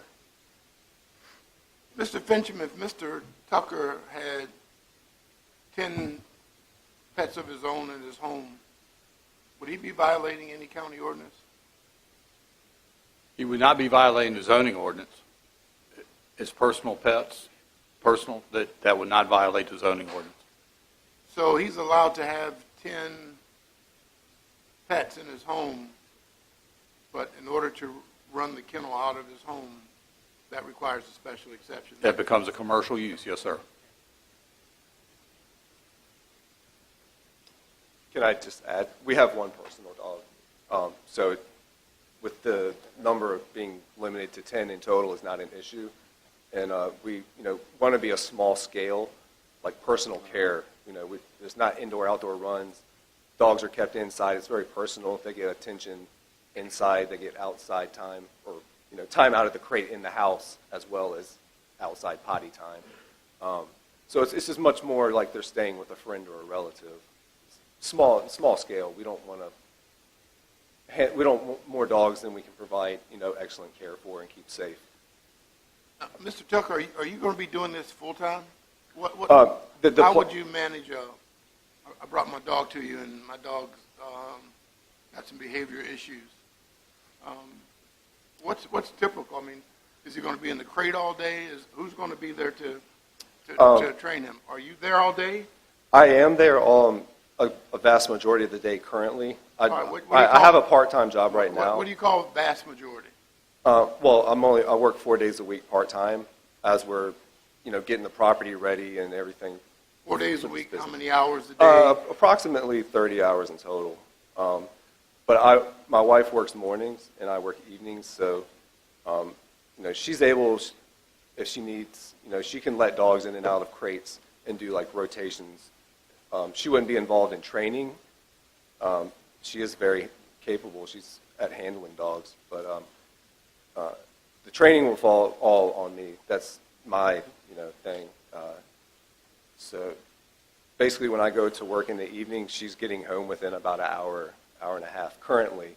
I'm not advertising or anything right now. Excuse me. So once we're able to advertise and try to, bring in more customers, the plan is to reduce and eventually not, work at my other job. And, be home full-time. I am, excuse me, I'm fighting a cold. But like I said, 30 hours, out of the week is what I work currently right now. So the dogs aren't crated for more, I try to let them out as frequently as possible, but they wouldn't be crated, for hours on end. No. But if you're not there, you can't determine how many hours they're in a crate or not. If there are behavior issues, granted, your wife may be able to handle or let them in and out, but if you're the trainer, then to me that seems could possibly be another issue.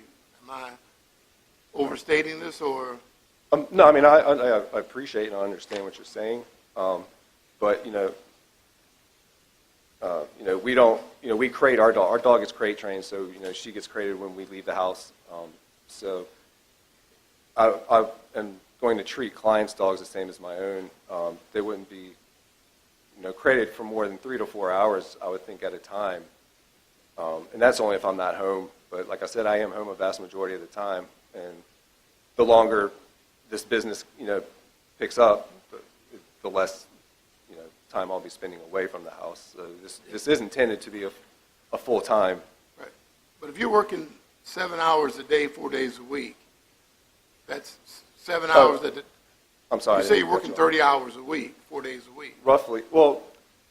So if you divide that up, it's basically 7 hours a day, 4 days. You say you're working 4 days. I may be a little gracious on the hours. I go in. I can only go by what you're telling me. So. I'm sorry. Yes, sir. I understand. I work 2 shifts. I go in at 4 p.m. and I'm off at 9, and my wife is home at 6. On Fridays, I go in at noon and work till 9 o'clock. But I work about 10 minutes from my house, so my manager allows me. Usually, I go in at noon, and then at like 3, she lets me go home. I let my dog out. Run around the yard and play with her, and then put her back in the house, and I go back to work. So I do a split shift for my 2 long days. And this is operated 7 days a week?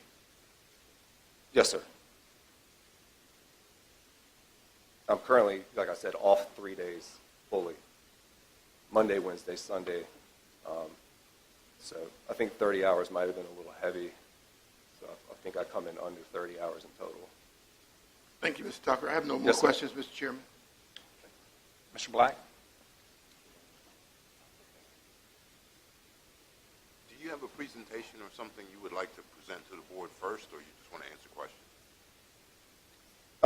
I'm not sure what all if you have as far as the packet that was provided with all the pictures and everything. I would like to say that it's dog training based all on positive reinforcement and praise. We don't use any kind of shock collars or prong collars, anything like that. Any dog left in our care will be kept inside the majority of the time, so they won't be exposed to elements. They will be kept in a safe environment. All the rooms do have screens in the windows, ceiling fans, so there's good ventilation. It's just the 2 of us in the house, and we have approximately 2,200 square feet. So we have several spare rooms that I have crates in, and I've made some partitions that I go in between crates, so the dogs aren't just staring at each other all day if they happen to be in their crates. So we've tried to really think ahead and think of a lot of the things that might come at us, and try and really plan for everything as far as the waste and the noise. So, really, our goal ultimately is just to help people and their dogs just live in harmony, keep dogs out of shelters, and everybody happy. I really love animals. I've always been a dog person, and I like people, so I figure I try to combine the two. I've been a cook for many years and been doing the dog training for about 2.5, 3 years, and hoping to fully transition over to that. Chairman, you said fans and screens. Do you have air conditioning in the house? Yes, it's Okay. yeah. Thank you. Yes, ma'am. Mr. Black? Yeah, Mr. Fincham?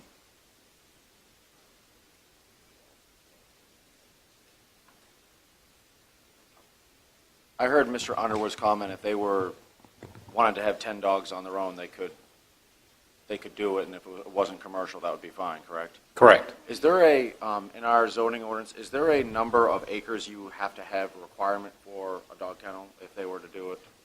No, sir. So in other words, if someone had 100 acres of land, they would still need an SE for the dog kennel? That's correct. It's based on a training, boarding, and overnight accommodations for outside animals. And I see a map here. I just have, on the map that you provided, I see there's a thing, the closest neighbor is 160 feet away. I see several neighbors. Do we have the distance of all those neighbors? Because I saw in the packet that the closest one was 160 feet. And then I did not see it, like where the distance to the other neighbors were. Do we have that? I don't believe staff calculated the distances to the other structures. Okay. Because it looks on the thing that this is kind of a neighborhood. Yes, it is. There's a residential area, small residential area there, yes. Yeah, because I'm counting, like 7, 8, 9 homes within the vicinity of this facility. I have another question maybe for the applicant. I was looking in your letter that you put to the board. I have a neighbor too, and I like my neighbor's dogs, but sometimes, when my neighbor is not there, the dogs can be left out, and there's 3 of them, and they can bark for a very long time. Yes, sir. Yeah, and I saw it says here, noise concerns will be mitigated by the small number of dogs kept at any given time.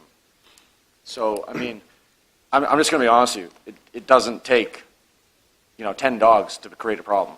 Yes, sir. It's just one dog that can be barking, that can create a noise problem. And we've had other applications in the past where we've had the closest applicant was 1,300 feet away, and it got rejected. I mean, I'm just trying to look out for you. Yes, sir. Because you're going to be outside with no enclosed structure, whatsoever. Well, the dogs will be inside unless they're out, only out for their potty time, or their, each dog will have a set amount of, play time. So if we're not home, then there won't be any dogs outside, and if they're outside, they'll be supervised. I'll be out there. So there'll never be any dogs outside unsupervised? Except our personal dog. Our personal dog, yes, sir. She's not a barker at all.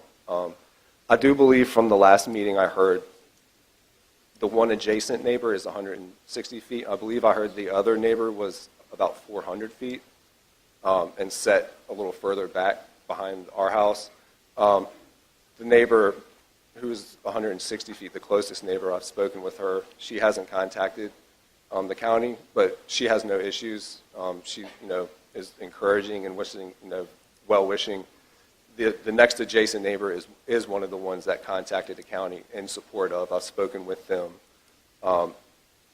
They have dogs. I hear them outside barking during the day, which it's not an issue that they're outside, they're playing, and they let their dogs back in. So I have made contact with both my immediate neighbors, and they are in support of. And so, like I said, I don't appreciate dogs barking, especially for sustained time. So if clients' dogs are in the yard, I'm out there supervising. Excuse me.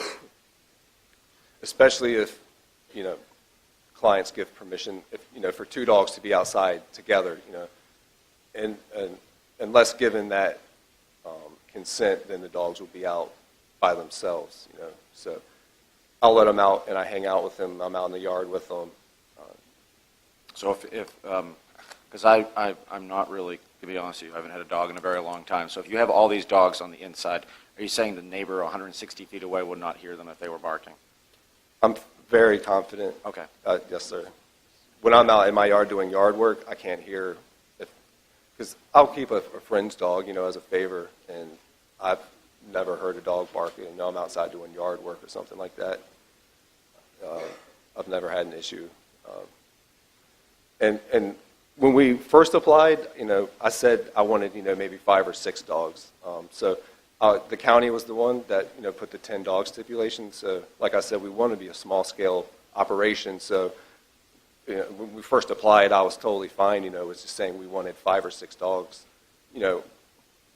I didn't want to be a large commercial operation. I don't want to have to hire outside help.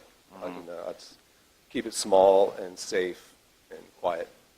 And the dog waste from outside, because I'm sure you're going to want the dogs outside, And so my question is, that dog waste will be picked up? Daily, yes, sir. I have, a scoop, a rake and a scoop, and I just go around. Even now, just for our personal dog, I go out, it's far less because it's just one dog, but I go out and get it up every day and put it in a little bag. We live approximately 4 miles from the little waste facility in Caroline. All right, thank you. That's all I have at the time. Thank you. Yes, thank you. All right, with that, any other comments? Anyone else have comments for public hearing for this item? SPX 09, 2018.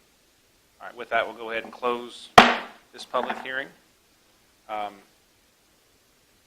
Mr. Tucker, thank you very much for your time and information. Thank you. Mr. Chairman, Mr. Underwood. I think the troubling issue for me is that if Mr. and Mrs. Tucker wanted to have 10 pets in their home, they could have those pets. And because they want to operate a commercial entity in their home with 10 dogs, they must come before us for the special exception. I'm a little troubled, but I believe that everybody is due an opportunity to follow their dream and their goal. With that said, I make a motion that the board approve. What's up? Oh, that was in the, that's in the,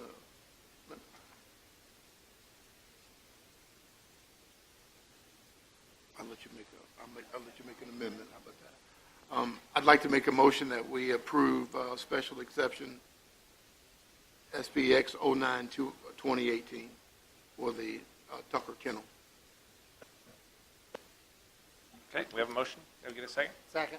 With the one-year review, as stated. Well, it's in the conditions, As stated. with all the conditions. Mr. Underwood, would you consider adding the condition on the barking that I had mentioned, that any dog or dogs out in the yard for training or play would not sustain barking for more than 15 minutes without? Madam Supervisor, absolutely. I'd like to amend my motion that would include Ms. Long's comments that any animal outside added to the condition regarding the dog barking. So I'll amend my motion. And Mr. Underwood? Yes. The qualifier with the 10 dogs, including personal dogs and day boarders, it's not currently written that way. No, Mr. Forehand, I'm not going to do that. Again, if they wanted to have 10 or 11 personal dogs, I think we would let them. So I think that the one-year review would be enough to determine if this is going to be a successful operation or not. They want to keep it small, so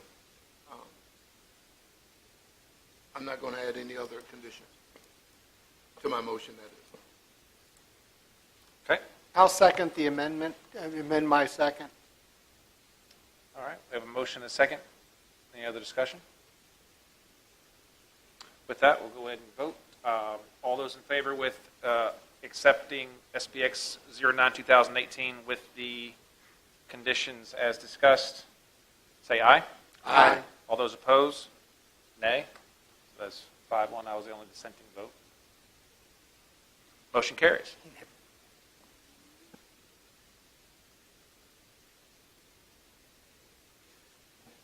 All right, on to item number 5, proposed rates for tax year 2019. Mr. Kelly, is that you?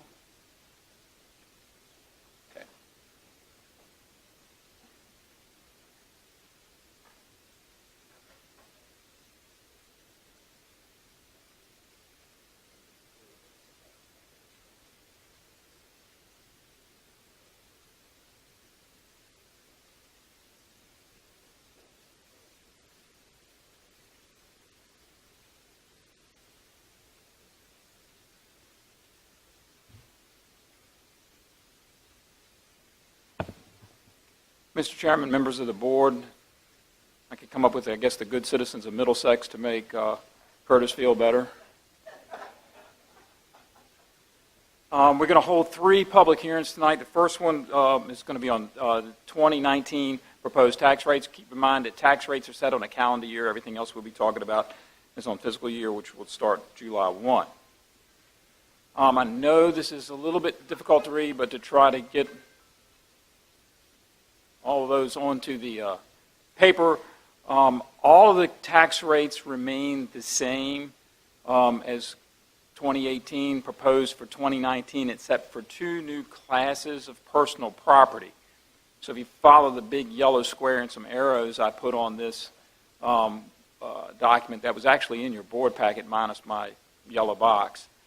One is an alternative personal property tax rate for 1 motor vehicle for qualifying disabled veterans under Caroline County Code 103-46.5, and the rate for that would be set at, instead of $3.80 per $100 assessed, $2.66 per $100 assessed. And so that's something that we worked on last summer, I guess, and so that's included based on that. And then the other alternative personal property rate for data center equipment qualifying under Virginia Code 58.1 3506 A43. And that would be set, instead of at $3.80 of 100, it would be $1.25 per $100 assessed value. Currently, that won't affect anybody because we currently don't have a data center. So don't expect any loss of revenue due to that fact. There is actually a little bit of loss of revenue on the alternative one for the 1 motor vehicle because we do have the motor vehicle currently and it'll be at a reduced rate.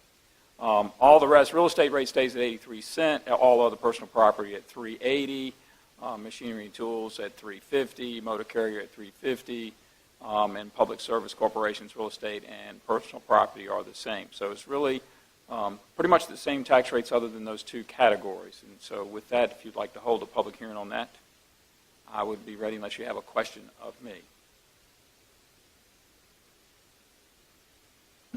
Just as a statement, Mr. Cullen, as we hold this public hearing, any tax rate that is being proposed cannot be raised without another public hearing, but it can be lowered without a public hearing. Correct. Okay. With that, we will go ahead and open up our public hearing for a proposed tax rate for tax year 2019. Anyone liking to speak on the proposed tax rate for fiscal year 2019? Tax year. Okay. If you would like to speak, please come forward now. Mr. Whiteman, you good? All right, seeing no one, we'll go ahead and close public hearing for proposed tax rates for tax year 2019.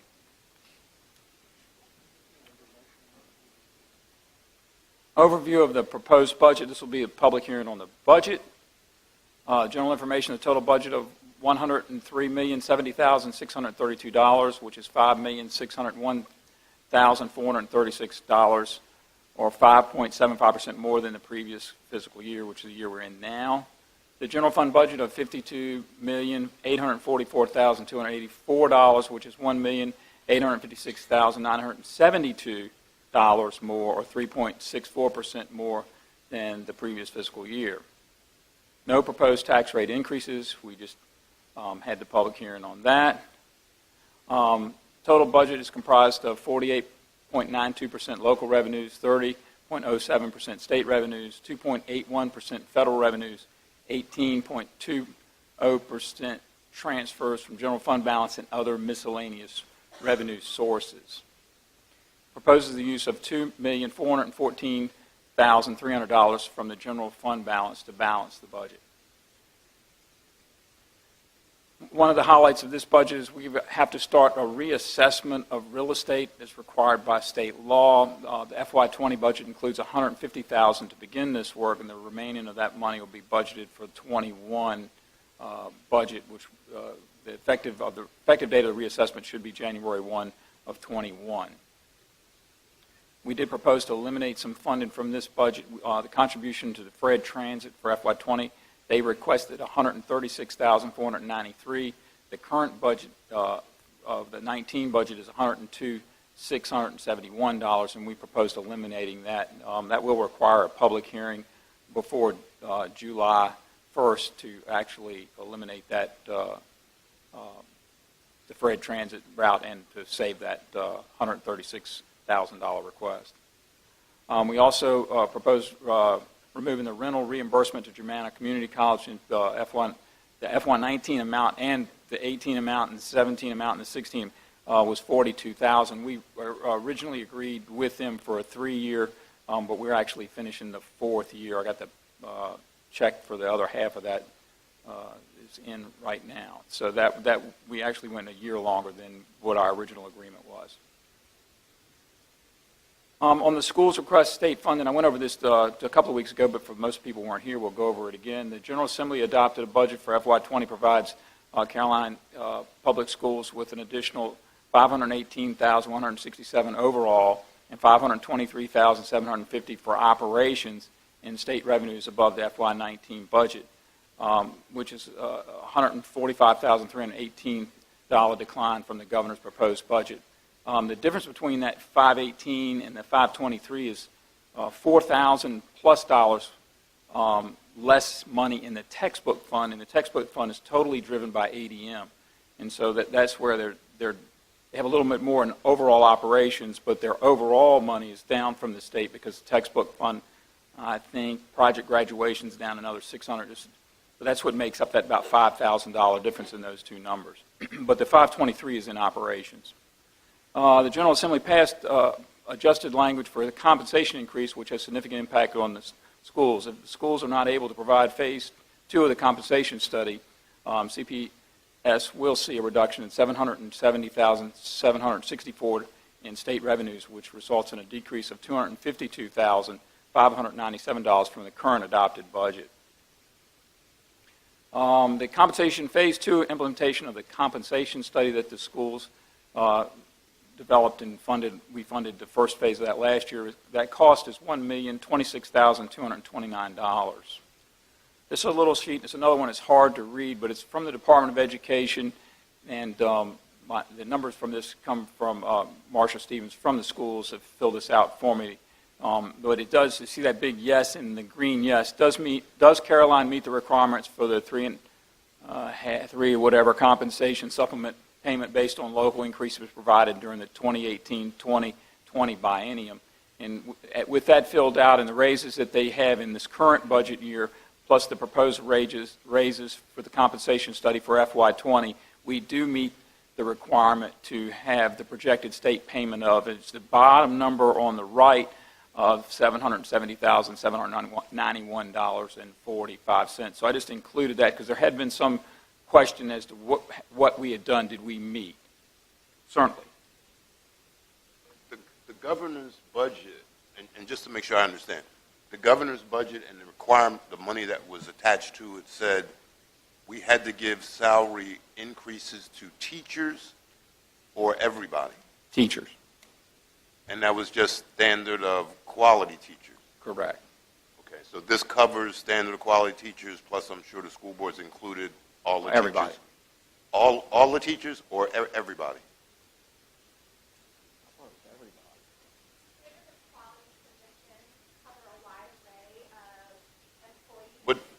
But that's what the teacher, what the governor's budget, does this cover everybody? This document here is in relation to standards of quality. Quality. The raises that we Okay. are proposing include all employee bodies. That's what I wanted. Yes. Okay, so they include all employees. And that money for all employees is in there? Yeah, the match that we have in and the money that they have from the state funds the phase 2 of the compensation plan, which was $1,026,229. So with the state money and our 562, they can get that phase 2 implemented. By getting the phase 2 implemented, I only included this sheet to tell you that if we do that, we meet the state's requirement to pull down the state dollars.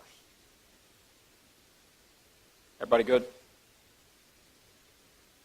CPS does not believe that the two health insurance plans currently be provided to employees are sustainable for future years and are proposing to eliminate the Premier Key Care Expanded Plan and introduce the Key Care 500. The Key Care 250 plan will continue to be offered and will be now the top insurance plan available. CCPS also offers a high deductible plan. The projected increase for the employer cost with making these plan adjustments will be $764,538, which is $520,530 reduction in the cost to the employer over not making the adjustments. If the employer chooses to move to the next plan down from their current plan, their cost would be $72,066 instead of $400,308. However, if employees who are currently on the 250 plan choose to remain on the 250 plan, the employee cost would increase by $728,646, and that's employee cost, not school cost. The schools had a 25.9% increase in rates. Elimination of the Key Care Expanded Plan and introduction of the Key Care 500 plan requires a $764,538 additional school budget amount. The schools also request a high school school improvement specialist testing coordinator 11-month position. House Bill 1729 Landys. This bill required each school counselor to spend at least 80% of his or her time in direct counseling individual students or groups of students. This bill has been signed by the governor and goes into effect July 1, 2019. The CHS Director of Counseling currently serves as testing coordinator for SOL, PSAT, SAT, AP, and benchmark testing. The proposed cost of this employee would be $73,748. The General Assembly adopted state revenues. The net increase in state revenues for operations, $523,750. The net increase in local funding requested, $1,959,722. What we proposed in this budget increases the local transfer to operations, the operating fund, to $14,190,641, which equates to $562,000 more dollars than the previous fiscal year. This equals 48.11% of all new general fund revenue for FY 2020. In FY 2019, it equaled 29.47%. Transfer to school operating fund for bus leases is $275,372, which is a change of $43,521 from the previous fiscal year. We are proposing not to lease any new buses. We also providing $507,690 to purchase 5 new school buses, which is an increase of $115,214, or 29.36%.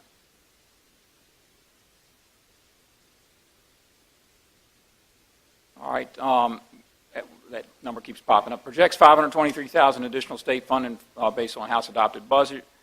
We also propose to include the remaining balance of the one-time Anthem refund, whatever's left in reversion funds, toward health insurance, which is the amount of $218,719, which is $81,281 less than 19, because in 19 the board did approve the use of $300,000 of one-time money that was in the Anthem pot of money. But that $218,719 is it. That is the one-time payment there. That would be a zero balance account in both those monies.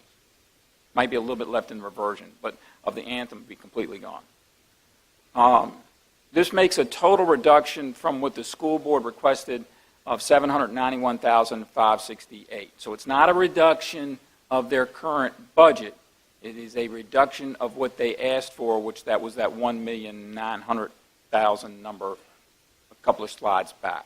So to make that clear, we're not cutting their budget, we're cutting their request. Can you go back for 1 second? So 791. What was the insurance increase? 740 something. I didn't know it was that far back. 728. Yeah, 728, 646. It's a lot of numbers with a similar number, so it's hard to remember. But that's the employee, not the employer cost. for the employer No, that's the cost? employer, that's the employee. You got to get back, Yeah. to that's why, 764, 538. That's the And that's employer projected cost. if enough people move down to the 500 plan from the 250 plan.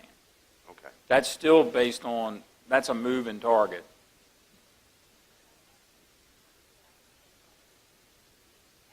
Sure.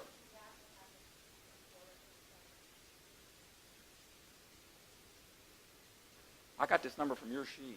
It is, but that's a different explanation. Okay. So the 764 is if we do make the plan adjustments to where we fund the same amount for the two plans. So if we eliminate the expanded plan and we take on the 250 and the 500 plan, so whichever plan you choose, the okay. employer cost is a 764. Oh, okay. So since you're here, Won't be any worse than 7. the increase, last year I think insurance went up $1 million. So this year, insurance for the employer, which is the school system, or really the county, is going up $764,000. With making these With plan changing. adjustments. Yes. Yes. Yes or no?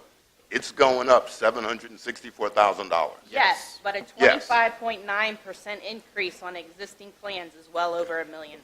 So this is with the adjustments. You're making some adjustments. Yes, Yes, it's going up $764,000. yes, sir. And yes, you did not rebid your insurance this year. Yes, we did, sir. We did rebid the insurance. That's not what he said at the meeting. No, but they did since. We rebid it April 1st. Oh, after the, okay. We haven't met. Thank you very much. So you did rebid. That's the best you can. Okay. And the difference in the two budgets at the end was 791. 791. Remember, they were asking for another 764. Okay. position. Thank you, Ms. Stevens. I appreciate it. The money I recommended covered the phase 2 of the compensation study. There really isn't any more local money in there other than the increased cost for the buses and the bus lease, which that's in and out. So basically, the position and the insurance is not covered. Carly, I said, can you go back to that slide that had the chart for just 1 second that you had put in there that I don't think we saw in the budget presentation about with the 700,000? The state one? Yeah, this one. Oh, right yeah, here. because that was All right. just released. Yeah. Now, I just want to be clear on that. That money right there, that money has to be used for that salary, correct? They can't. It can't be used for I'm going to go and cover insurance with this. It has to be used for the salary, correct?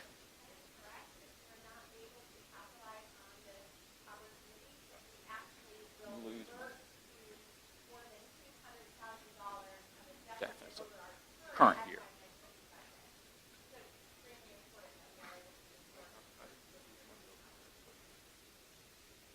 How do you lose money over your current budget? Because they won't fund it. And they've lost ADM and Okay. So we're basically saying we're going to fund that to make sure we get the state money. the money from the state. correct. I think that was on the next slide somewhere, or was on the one prior to that. There it is. If they don't fund the compensation, which we put the match in, instead of, they'll get a reduction of the 770, 764, which by taking that away, they'll be 252,597 below in state money than what they are this year. Is that the way you would prefer to do it?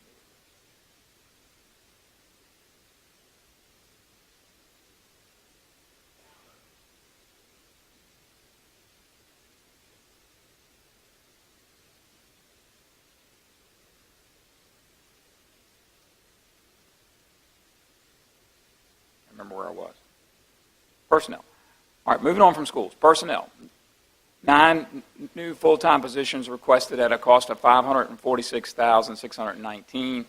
5 new positions proposed: 3 firefighter EMT, 1 groundskeeper 1, and 1 customer service agent in the treasurer's office for a cost of $295,813. We also propose a total of a 5% cost of living / merit adjustment for full and part-time employees for a cost of $634,537. We also propose continuing the 15-year rule from the compensation study that we did in 2017 for those eligible employees who have reached 15 years but are not at the midpoint of their grade.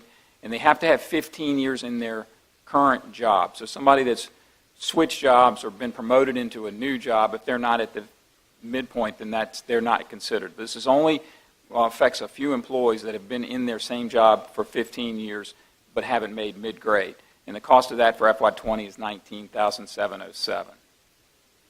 Total cost of proposed positions, the 15-year rule, and the cost of living merit increase equals $950,057. We'll also, at the board's request, have $25,000 in for a part-time litter recycling coordinator. You heard earlier tonight that there are grant monies available. We do have 2 or 3 different state DEQ grants for litter already, but we hope this person will be able to find some other litter and recycling grants. And at the board's direction, $50,000 in additional part-time funds for solid waste for a new litter pickup crew of 3 employees for, was at 30 hours, I think 30 hours a week. Children's Services Act, the total budget of $2,300,000. Required local match is $729,475. And for maybe one of the first times in my 26 years worth of budgets, that remained zero and didn't go up. So we're proposing the exact same level funded budget. And Mr. Parton came back from a meeting today saying that they were expecting to make the year without a supplemental request. So that's we seem to be on track this year, hopefully be moving forward that same way. So good job with the folks that work in that for us. But Mr. Cully, that's really a floating number based on any services we have to provide. Correct. Because the state now put that responsibility on the locality, so we have to take care of it. It could turn bad, but right now we have $700,000 tomorrow. Correct. Well, maybe not tomorrow, but next month. Hopefully not. But hopefully not that bad. But yes. Yeah. Okay. Outside agencies. And this is a chart that I didn't include in the first one, but it does give you an idea of all the outside agencies. And so I'll leave that there for a few seconds. So if anybody that have their different ones and want to know whether we have those things in, the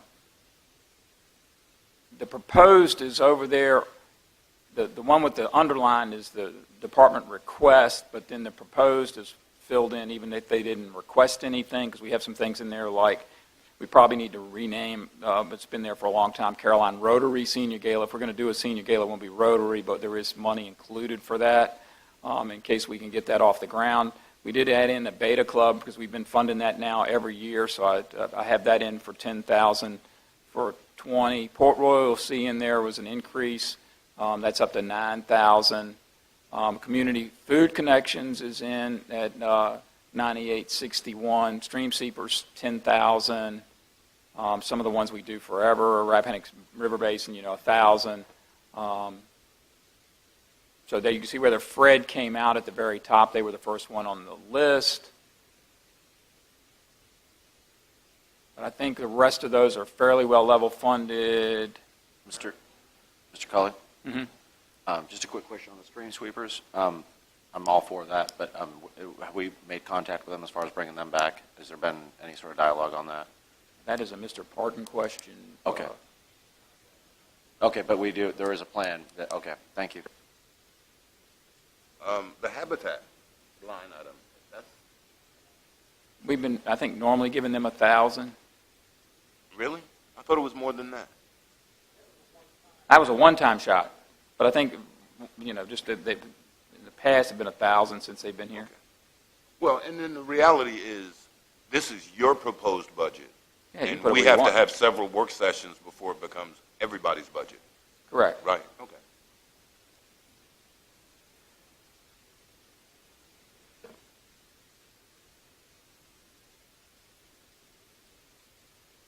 Everybody good with that one? I know it's not easy to read, but I know not for the audience. This was more for the board, because they were the ones that had lots of questions about this one.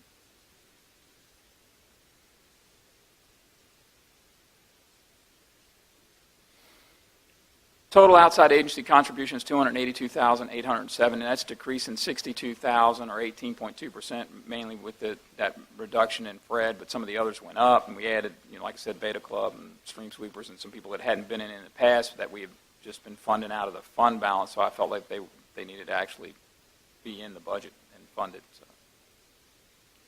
Debt service, $272,436 decrease in debt service payments for general government and schools, with it being on the school side this year. The school debt service payments decreased $349,624, or 6.58%. County debt service payments increased $77,188, or 2.10% increase. Total general fund debt service payments, $8,719,775, and that should be not a negative number, so I got a number that didn't convert there after I looked at this 1,000 times, so I don't know what that is actually increasing, but it's up a little. Now that actually could be a negative number, because the schools went down enough that that is a negative number. That's late in the night. Yeah, that number's right, 3.03% decrease overall in total combined general fund debt service payments.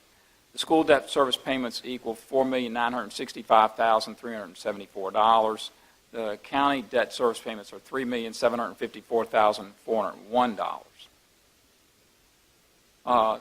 Caroline Detention Funds proposed to transfer $590,000 to the CIP from the CDF fund. Proposed to transfer $254,500 to the school CIP from the Caroline Detention Fund. Proposed to transfer $108,567 to the Route 639 fund, which we have from the Caroline Detention Fund. So the total transfer proposed for FY20 from the detention fund is $953,067. The current fund balance is more than what I just told you. The last time is $391,673.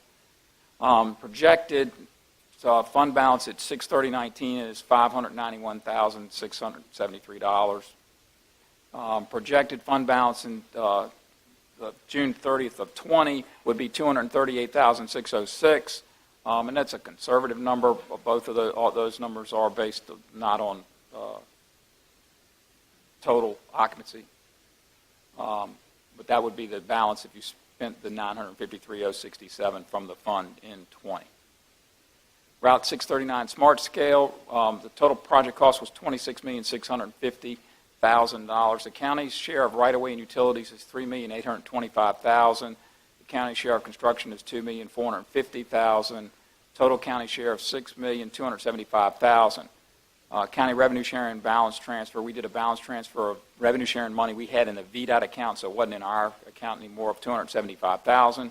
We made a $2 million payment in February. We owe another payment to VDOT on July 1/19 of $1,550,000.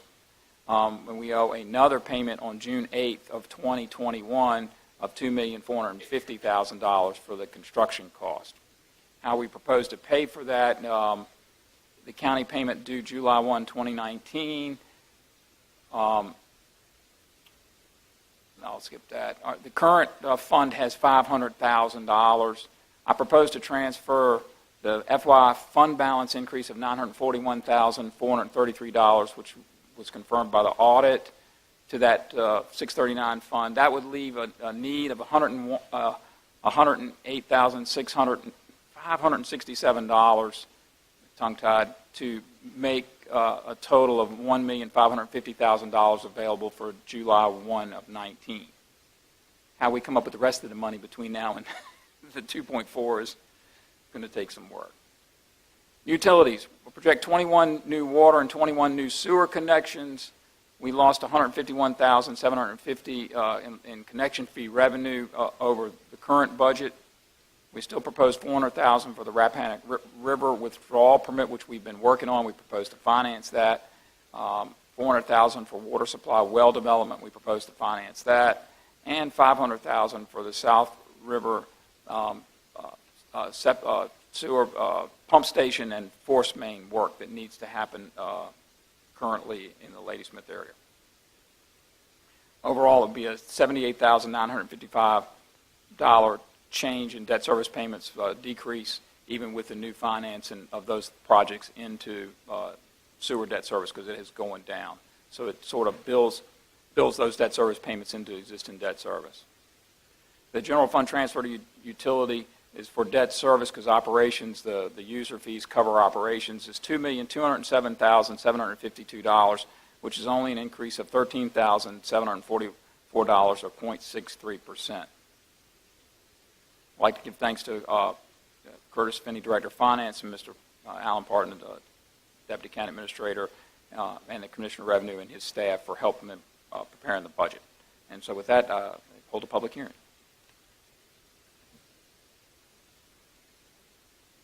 Okay, with that, we will open up our public hearing on the fiscal year 2019-2020 budget.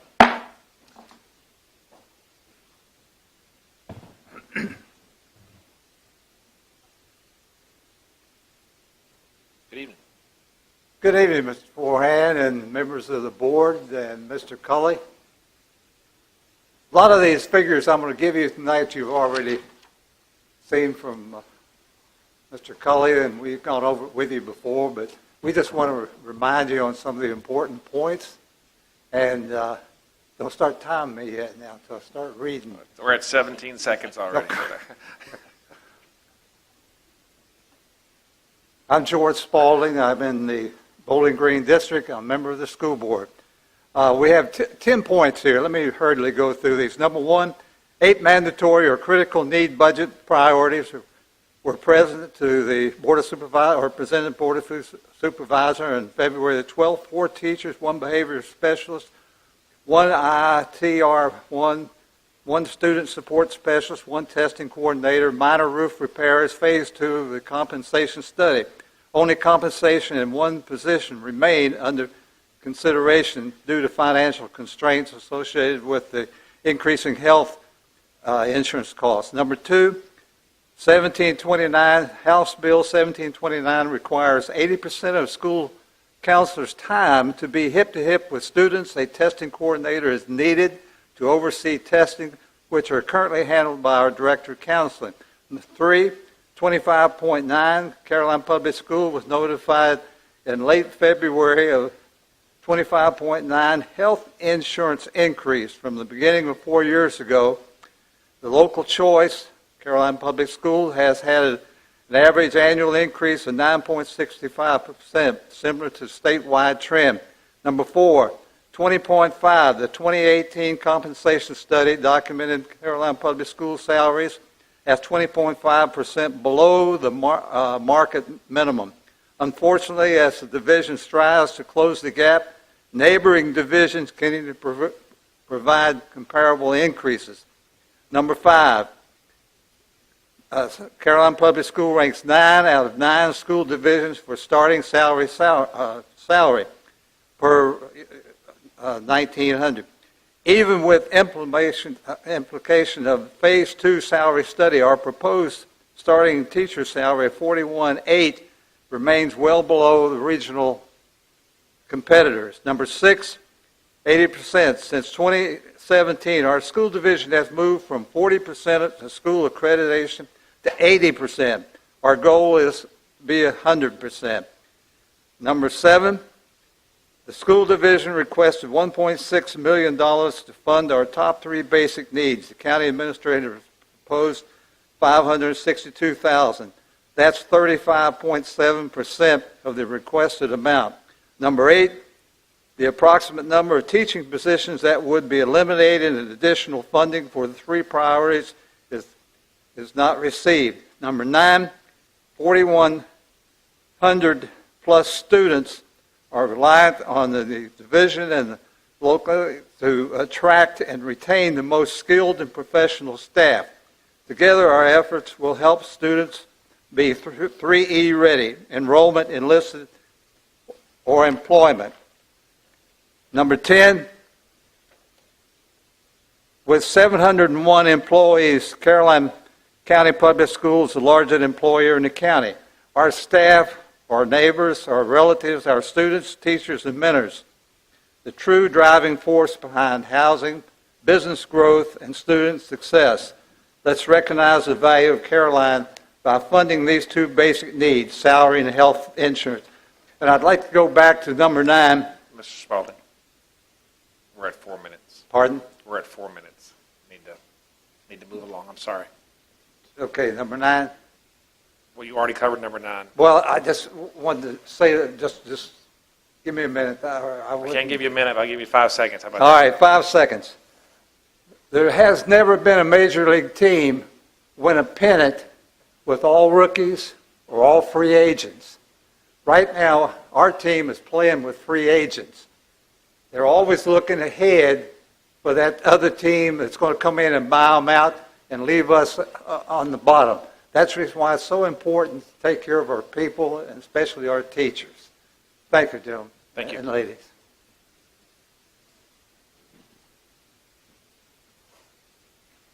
Good evening. Hello, I am Elizabeth Mitchell, and I am privileged to work at Madison Elementary School. I volunteered there, my oldest is a senior, and I volunteered there before I started actually working 5 years ago.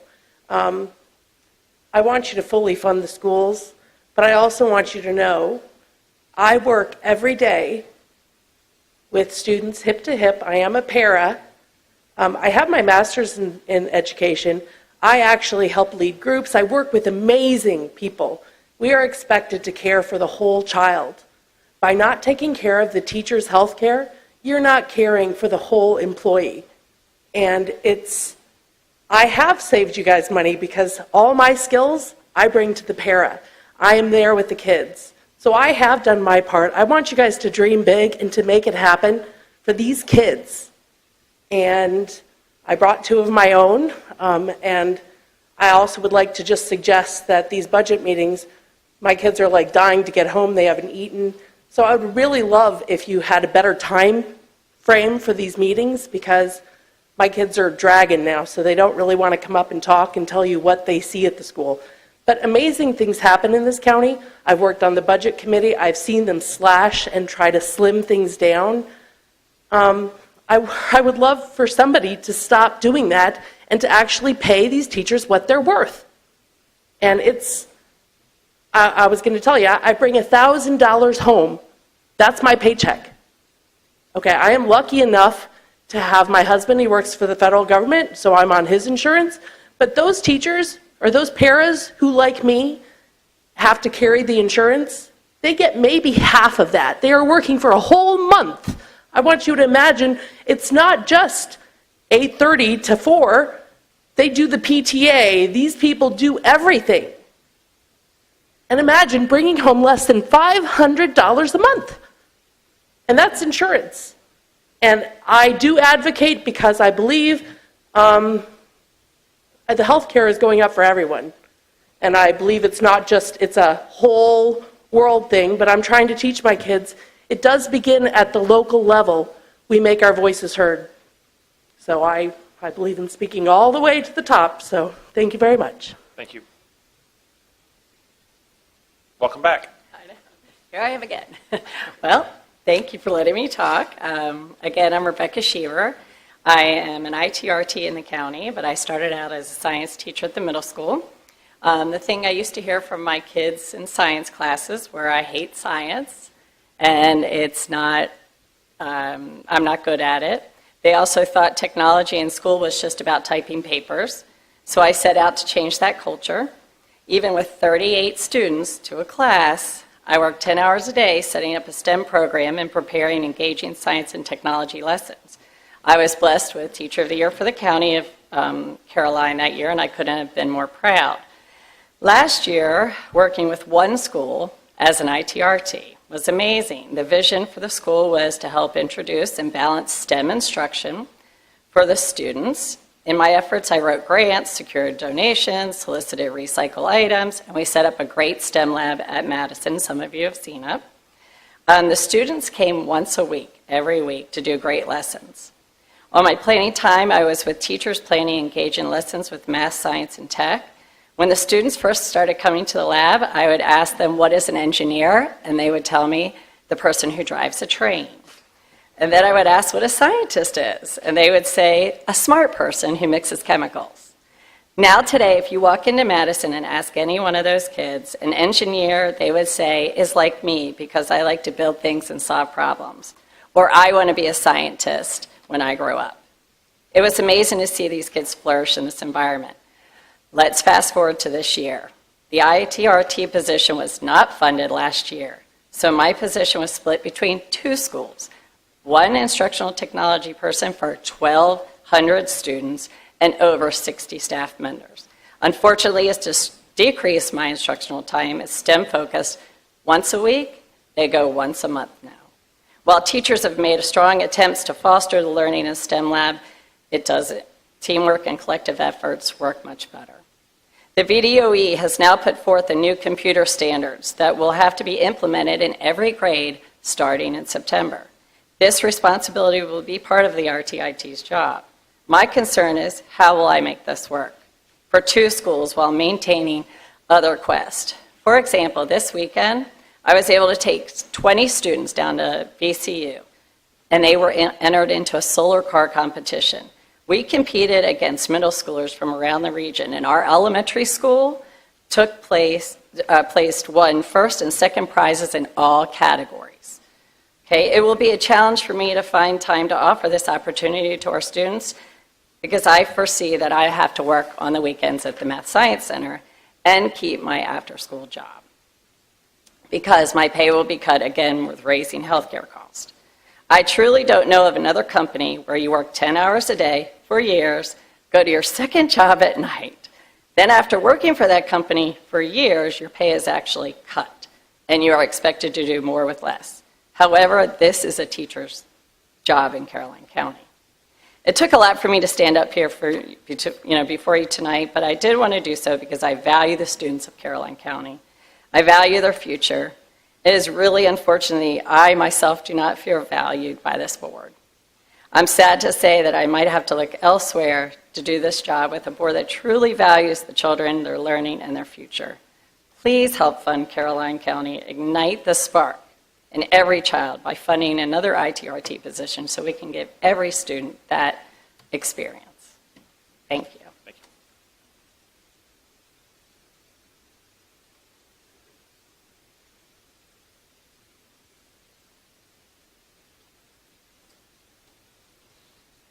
Hello again. I'm Jessie Rollins from the Mattapanai District. I'm seeking a fully funded school budget for 100% interest in my business, the children of Caroline County. Supervisors. When the school budget is fully funded, it enables them to meet the state mandates, to recruit as well as keep top-notch educators. It helps them to keep insurance premiums at a minimum and increase salaries. Educated students become employed students. Employed students become homeowners and taxpayers. Imagine over 300 young adults graduating with certifications that make them workforce ready. Imagine the employees who are fighting through chemo to still do their jobs, feeling fully supported by the elected officials. Imagine more students from Beta, FCCLA, JROTC, 4-H, and other student organizations participating in state and national events. So supervisors, join me in supporting the children of Caroline County by fully funding the CCPS school budget. Remember, upon graduation, enrolled, enlisted, and employed. Thank you. Thank you.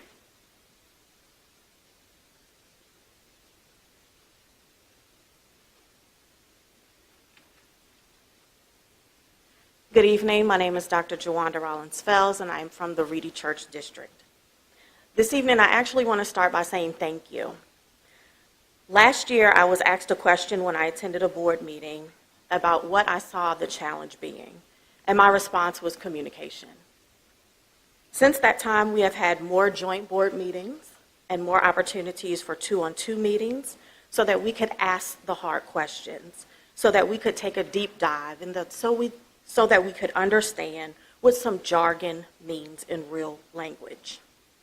There have been constituent meetings that Board of Supervisor members have hosted and have actually invited their school board representative to come and have a moment. This is a welcome transition of collaboration, and I wanted to call it out because it is a positive shift. I, for one, believe that if I'm willing to voice a concern, I'm willing to voice a solution. When we have school functions, it's also not uncommon to see some of the Board of Supervisor members present and participating. And I mean not just a photo op because we're elected officials, but I mean truly engaging. And that is phenomenal, so I wanted to say thank you. However, there are two areas of opportunity that I would like to continue to champion for. And the first is to continue communication. The single best problem in communication, as a quote goes, is the illusion that it has taken place. And while we've had our meetings and while there are others who will come and share their voices, I wanted to reiterate clear communication from a paraprofessional who was courageous enough to actually share her salary, and teaching staff who have actually shared the heart-wrenching conflict of choosing between funding their home life and staying where they are passionate. Again, the single biggest problem with communication is the illusion that it has taken place. There was another quote that happened just this evening, and that was that the budget that was presented is a proposed budget, and that there will be continued budget sessions to make it everyone's budget. And so I, for one, am looking forward to having another joint meeting where we can continue the conversation. I'm an advocate for fully funding the school budget. I don't know that that's ever happened in my time, but I would like to see it. And I think it's possible because we meet in a 2-on-2 session, and therefore there should be a vision of meeting the needs of our staff and students. We have been mindful, and as a school board, we have pared down our request to the 2 that remain. Unfortunately, with a reduction in that request of $791,000, the one position and the insurance is not covered. So in plain English, what that means to me is we can give a pay raise, and then the insurance cost is increased, and that is a deduction in take-home pay. There was another quote from this evening that I'd like to close with, and that is, everyone is due an opportunity to pursue their dreams. So why not have teachers and students who are passionate about becoming educators have the opportunity to pursue their dream in Caroline County? That's for our future. And the reality that Chairman Spalding spoke of was his 8th point. If this funding is not fully granted, there could possibly be a reduction in 12 positions to make up the deficit in the gap in funding. I was privy to the audit, and I was here. I'm open to more information, but there seemed to be about $6 million that was unapplied. And so I stand by my own quote. If there is money available, I'm willing to continue the discussion so that we can be fully funded. Thank you for your time. Thank you.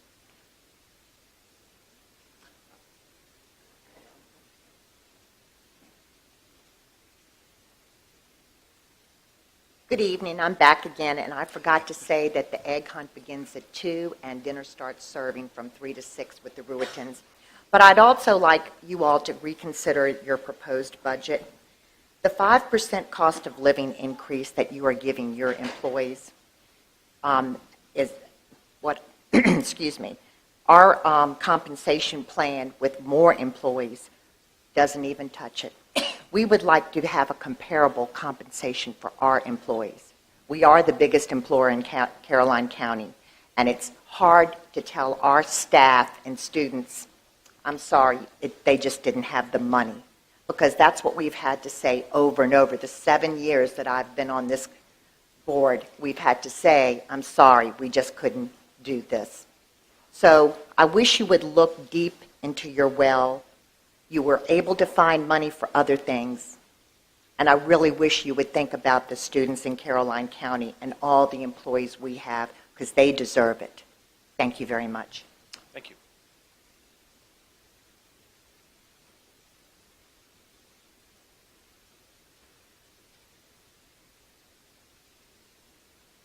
Good evening, Chairman Forehand, Vice Chair Seeley, and members of the board. I am Lisa Stevens, resident of Caroline County, in the Western Caroline District, and I have a junior at Caroline High School. For many years, Caroline has had to take the back seat to our neighboring counties as they have had higher test scores, better graduation rates, more resources for students, higher paid teachers, and an overall better state of schools. As a graduate of Caroline High School and a lifelong resident and an employee of CCPS, I am overjoyed at the direction that our school division is finally headed. I get to see firsthand how our staff work to increase these test scores by offering students tutoring after schools, beta clubs, honor society, math coaches, reading specialists, and so many more individuals. A week ago, I went to the back of the parking lot of Caroline High School and saw my son get off the varsity baseball bus, and there were parents and coaches and staff in the parking lot. The lot was full of people. Coaches, teachers, bus drivers, and administration are still working at 9:15 in the evening so that my child can have the opportunity to play sports. Our teachers and bus drivers, support staff, and admin do not have a 9-to-5 job, with working one job and then many having to go to the second job just to support their families due to low compensation. And now we have added stress, which then turns into higher insurance claims. Another reason that the school division has to seek additional funding. As a community member, a church youth director, and a parent, I want our community to be stronger, safer, and a place that people want to raise their children. It is up to you. It is in your hands to help them understand that we make schools a priority in our county. One position is all the schools are asking for: health insurance and compensation, 3 basic needs. As the Board of Supervisors, I'd like to leave you with this. It is within your power to make investments into the public school division and our staff. I ask that you exercise your power, that you go back to the table and try to provide funding that you know the school division truly needs to meet just those 3 basic requests. Thank you. Thank you.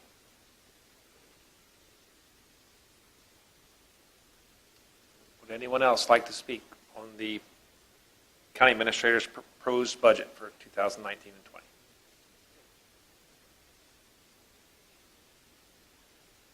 David Upshaw, Bowling Green District. I've been sitting here all evening, been impressed with the important things that have come before this board. But there is nothing more important than the education of our children. Tonight, I'm concerned about the priorities that we set as reflected in our budget. We look to you for leadership to make education a priority in our community. The school system, and it's not CCPS, it's the Caroline County public school system. The Caroline County is represented by our public schools, and we're looking for leadership to set that as a priority, because the Caroline County Public School is the only institution in this community that binds us together, that cuts across every area that we have. It's the only thing that we have that we all are invested in. You hold the purse strings. It's up to you to set that priority, to make it the best school system in the state. Thank you. Thank you. Anyone else like to speak?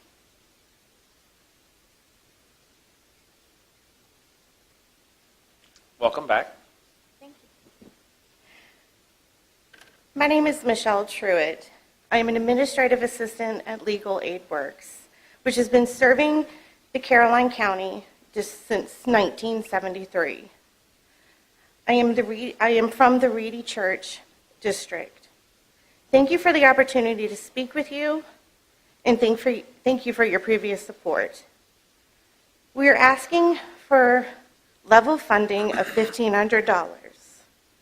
We understand all too well the need to balance a tight budget. Our four full-time attorneys and one part-time attorney cover 5 counties and 15 courts in this planning district. We represent low-income people who need an attorney in civil legal matters such as domestic violence, civil protective orders, unemployment benefits which have been illegally denied, landlord, tenant, and foreclosure matters. We are the only agency providing these services. In your county, there are 2,942 eligible low-income persons who would qualify for our services. As an outside agency, we behave like an inside agency by helping county governments in 3 ways. We take the strain off of your social services safety net by lifting clients out of poverty, enforceable court orders of child support and spousal support, as well as unemployment benefits that the clients would not otherwise have won without legal intervention. We help the county court system run efficiently by helping those who cannot afford an attorney. Those litigants unrepresented by an attorney slow the system down considerably. We aid law enforcement by working with victims of violence to secure enforceable protective orders. We leverage your $1,500 in financial support to provide legal services that benefit your citizens in last fiscal year. 108 of your residents were assisted by our 5 attorneys, including several critical domestic violence cases. We obtained $52,141 in annualized child and spousal support, and we helped the Caroline County clients avoid $16,401 in illegal fees and costs. When you total the amount of real, measurable financial help we give the residents of your county compared to the amount you give us, that is an excellent return on your investment. In the last fiscal year, the 3 offices of our agencies nearly obtained $1 million for our clients throughout the 17 counties we serve. Again, thank you for your role in achieving the American ideal of justice for all. Thank you. Anyone else like to speak on the proposed budget? Anyone else? Last call. Our public hearing on the proposed budget is now closed. On to our 4th public hearing for the evening. County Administrator's recommended fiscal year 2020-2024 capital improvements budget.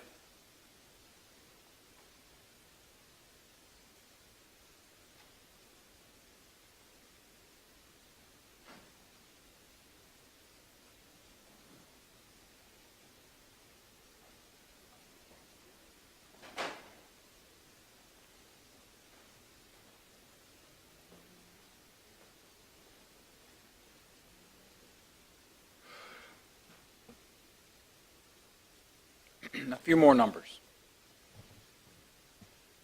FY20 capital improvement program is mainly focuses on the numbers from 20, but a few numbers that are roll up all the way through 24.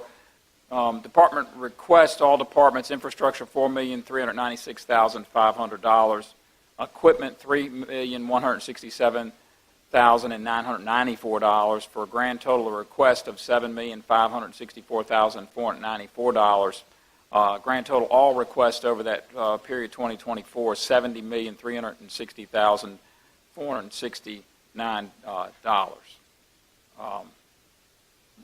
The recommendation from that, all departments, infrastructure $3,861,500, equipment $2,028,619 for a grand total of $5,890,119.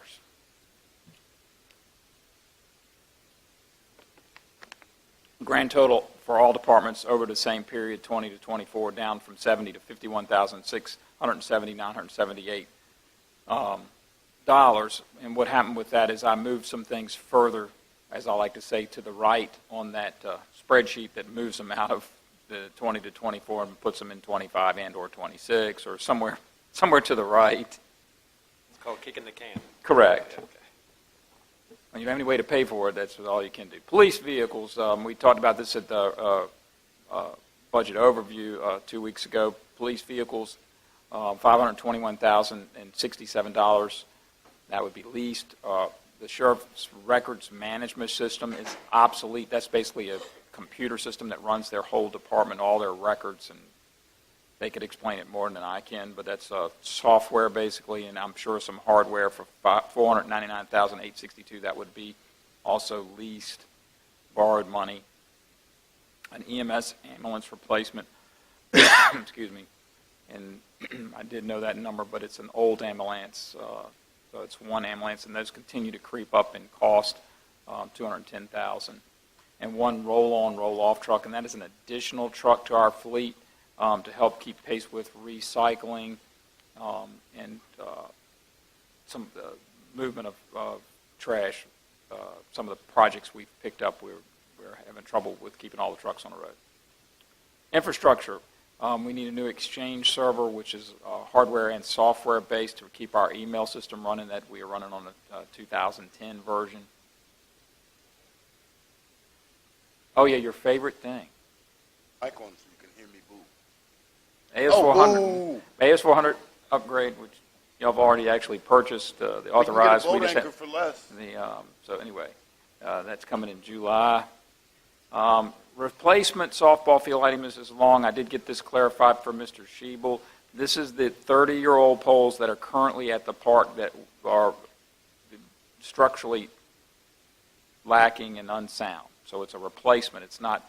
The next 2 years would be, not that I'm concentrating on that tonight, not as a soccer field, because that gets a lot of use, and then another softball field in the third year if you decide to fund it.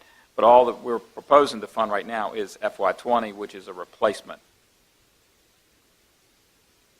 Yeah, they've evidently got, they've been there 30 years and they're wood poles. So I haven't seen all the problems, but they evidently have a fair amount of issues. But this is, Mr. Cully, to clarify, this softball field is the Park and Rec softball field. Correct. And not the high school softball field. This is at the Caroline Main Park. So it was put in, I guess, when y'all built the park. Yeah, we don't have the high school softball field in the CIP, do we? I don't at this juncture, no. I'll go over to the school CIP in a minute, but no. I don't know whether that was a request or not. Rec Park playground equipment, $85,000.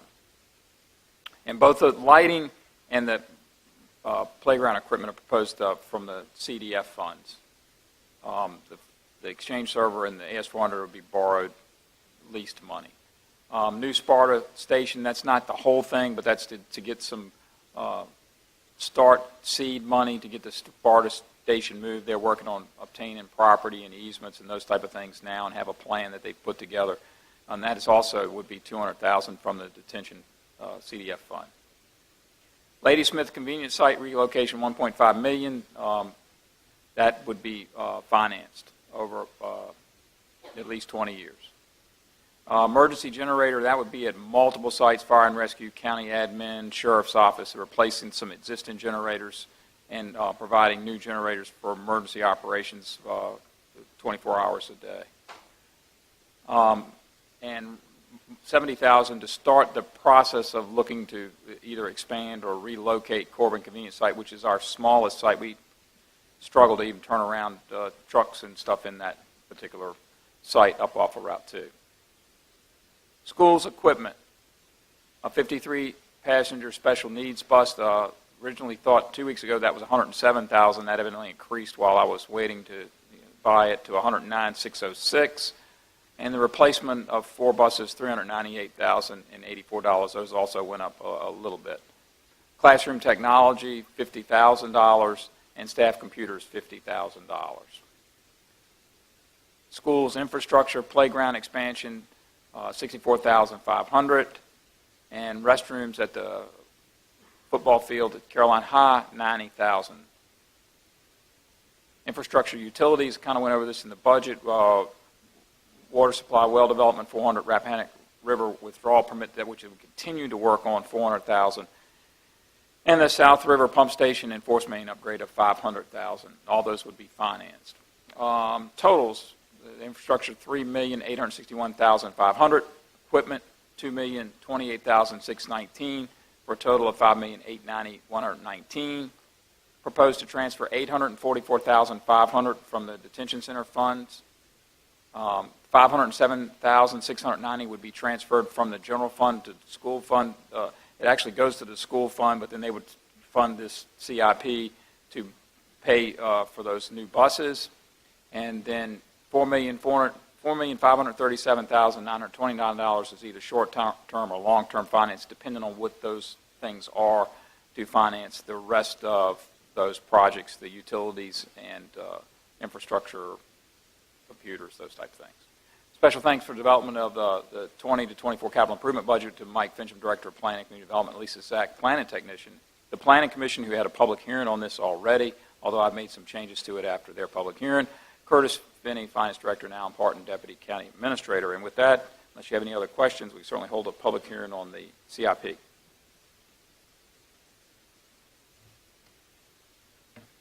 Thank you for the clarification on the replacement of the poles. I was reading that as a new lighting. All right, with that, we'll go ahead and open up the public comment on the County Administrator's recommended fiscal year 2020-2024 capital improvements program. Public hearing is now open. Anyone like to speak? Anyone like to speak on the capital improvements plan? All right, not seeing anybody. Last call, and we will close public hearing on. Question, Mr. Chairman? Yes, sir, Mr. Thomas. Mr. Cully answered the question I had about the softball field, and I had a constituent discuss the safety of the current softball field, and I think we talked about it during dinner. Is it possible, if we're going to invest in a softball field, that we could make an arrangement with the schools, that the schools and parks could share it, rather than invest in one and not the other? Or I'm sure we'll discuss that during the CIP, but I'm asking if Mr. Cully can make an arrangement or at least broach the subject with the school board to see, or the school administration, to see if they'd consider that. I think it's something, everything's on the table. Excuse me? Everything's on the table. I don't see why I can't. That's why I wanted to make sure he. The field we currently have lights on is softball, or I don't know what it is right offhand. I know where it is. It's a deep softball, or Right. It's got 90-foot bases. Yeah, it's got 90. And that's baseball. Softball is 60. No one ever hit it over the fence. The high school one is smaller. It's 60 foot, but they could still play on that.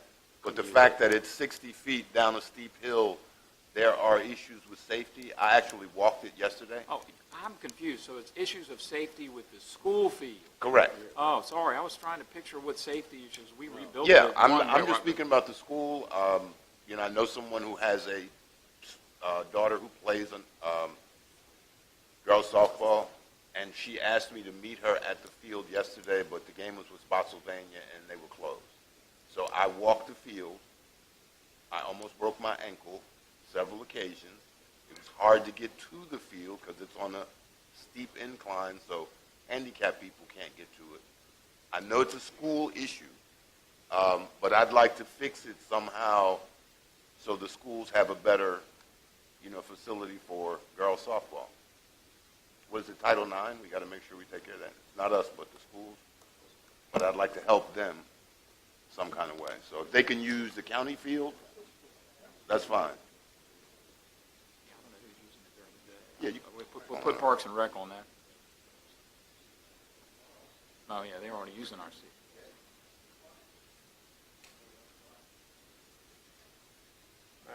Any other questions before we move on?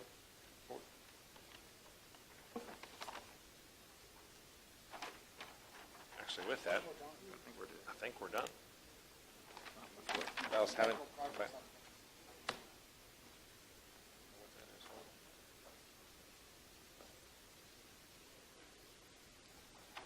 Right, item number 9, our informational calendar and capital projects update.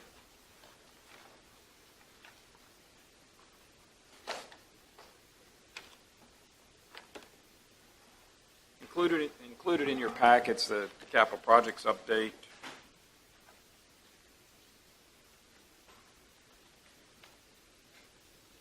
I don't think much has changed on that. If you have any questions, Mr. Schiebel's not here. I probably won't be able to answer them. Certainly if you see any, please give me a call or an email and I'll get you an answer, but I don't know of anything different on that. The next upcoming meeting we have is a budget work session on the 23rd. Did we advertise that? Or are we going to recess out of that? Are we going to recess out of this meeting to that meeting just to be safe? We put it on the website, but we need to recess out of this meeting to the 23rd, 6 p.m. budget work session, I assume in the EOC. Spring school's on the 27th. And just for the audience's benefit, this is when we're going to discuss our additions and subtractions to we'll discuss our thoughts regarding the county administrator's budget. Correct, and then adopt the tax rate. And adopt, we do that. No, tax rate, no, you got to have 7 days.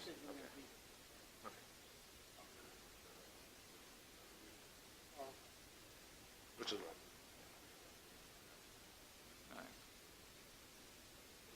The 27th, spring school. Our next regular scheduled meeting is May 14th. The EDA reception at Meadow Event is on the 15th at 6 p.m. May, 15th of May. We still have one here, potentially land or emergency entrance, the 18th. You haven't confirmed that. Have Alan give them a call as well to confirm, because I haven't heard back from them. Right.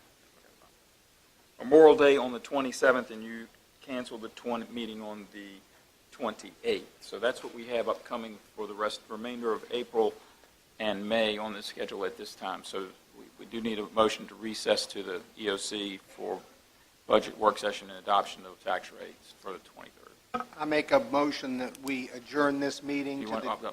closing board comments? Close sorry, it. I Okay. wasn't trying Well, to rush you. I can make the motion. No, we'll go to closing board comments. Closing board comments, Mr. Chairman. Go down the table. All right, we'll jump into closing board comments before we extend the meeting. Mr. Thomas, do you have any comments? I do.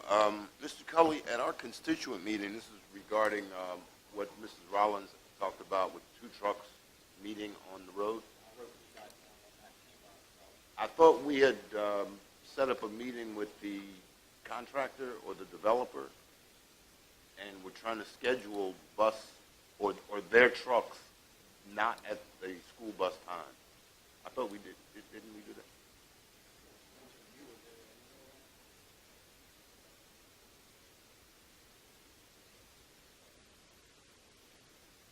Okay. All right. Well, we need to make that happen as soon as possible because it's been quite a few months since we talked about it. So let's make it happen in the next couple of weeks. And Mr. Chairman, would you like to reestablish a broadband committee or give staff authority to do it? I don't really care who's on it or who's in charge, but we need to start doing something. We are the broadband authority. Oh, I know. I created it. No, the board of supervisors is that. But No, I'm open to a committee to bring back recommendations and such. Absolutely. All right. Thank you for volunteering. I'm on the. Okay. Who had the board action to initiate that? You and Jeff should be the I'm working on several angles of that, and what we really need is an update on PaMonkeyNet, too, to see where that is. And I'll talk to Sharon Alsep and see, because she's on the Net board, and see if she can tell us where they're at. There's a set of grants that are out there this year. I think they're due next month, though. Yeah. But I'd like to get some of We've this. got to figure out actually, one of the initiatives, and I'll talk to Mr. Cully, but there's an initiative we need to do in-house first that would help us, and I'll talk to you about it. I'll give you a call. All right. Well, we're going to start moving one way or the other to try to get something out. Done. Mr. Black? Closing I board have- comments? Is that, I've done. Mr. Chairman, thank you. Ms. Long? Mr. Underwood? Just one, Ms. Hall, I want to have that constituent meeting May 16th at the Dawn Library, 7 o'clock.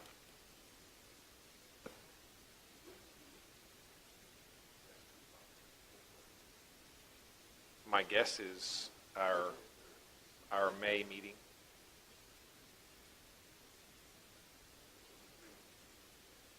We don't have to actually adopt the budget until June 30th, but we need to set the tax rate and all that before. I think the plan was to set the tax rate next week, You- and then the, I thought we needed 2 weeks. You need to adopt some semblance of the budget to give the schools their number, because they've got to issue teacher contracts, and so if you don't adopt till June 30th, they don't know what they're getting. Yeah, we have to do it before So you then, but gotta I mean, do that's something. the law, is June 30th. Correct. But we can't do the tax rate next week. Yeah, 7 days. 7, not 14? Yeah, 7. so tax rate next week, overall budget, the May meeting. Okay. After we've hashed out items next week and beyond. Thank you. Mr. Seeley? I have no closing board comments, Mr. Chair. And I have no comments as well. I'd like to make a motion to adjourn this meeting, recess this meeting to May 23rd April 23rd at the EOC at 6 p.m. to set the tax rate. And discussion of the budget. Yeah, I'd say more than that.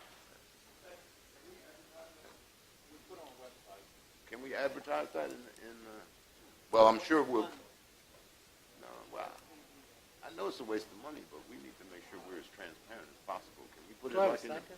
can we put it like in the free lines? Huh? It's just a work session. And Dawn's still here. Yeah, so maybe we'll get something in the freelance about we're going to continue our meeting next week to hopefully adopt the budget. She wrote it down. What's the time on that?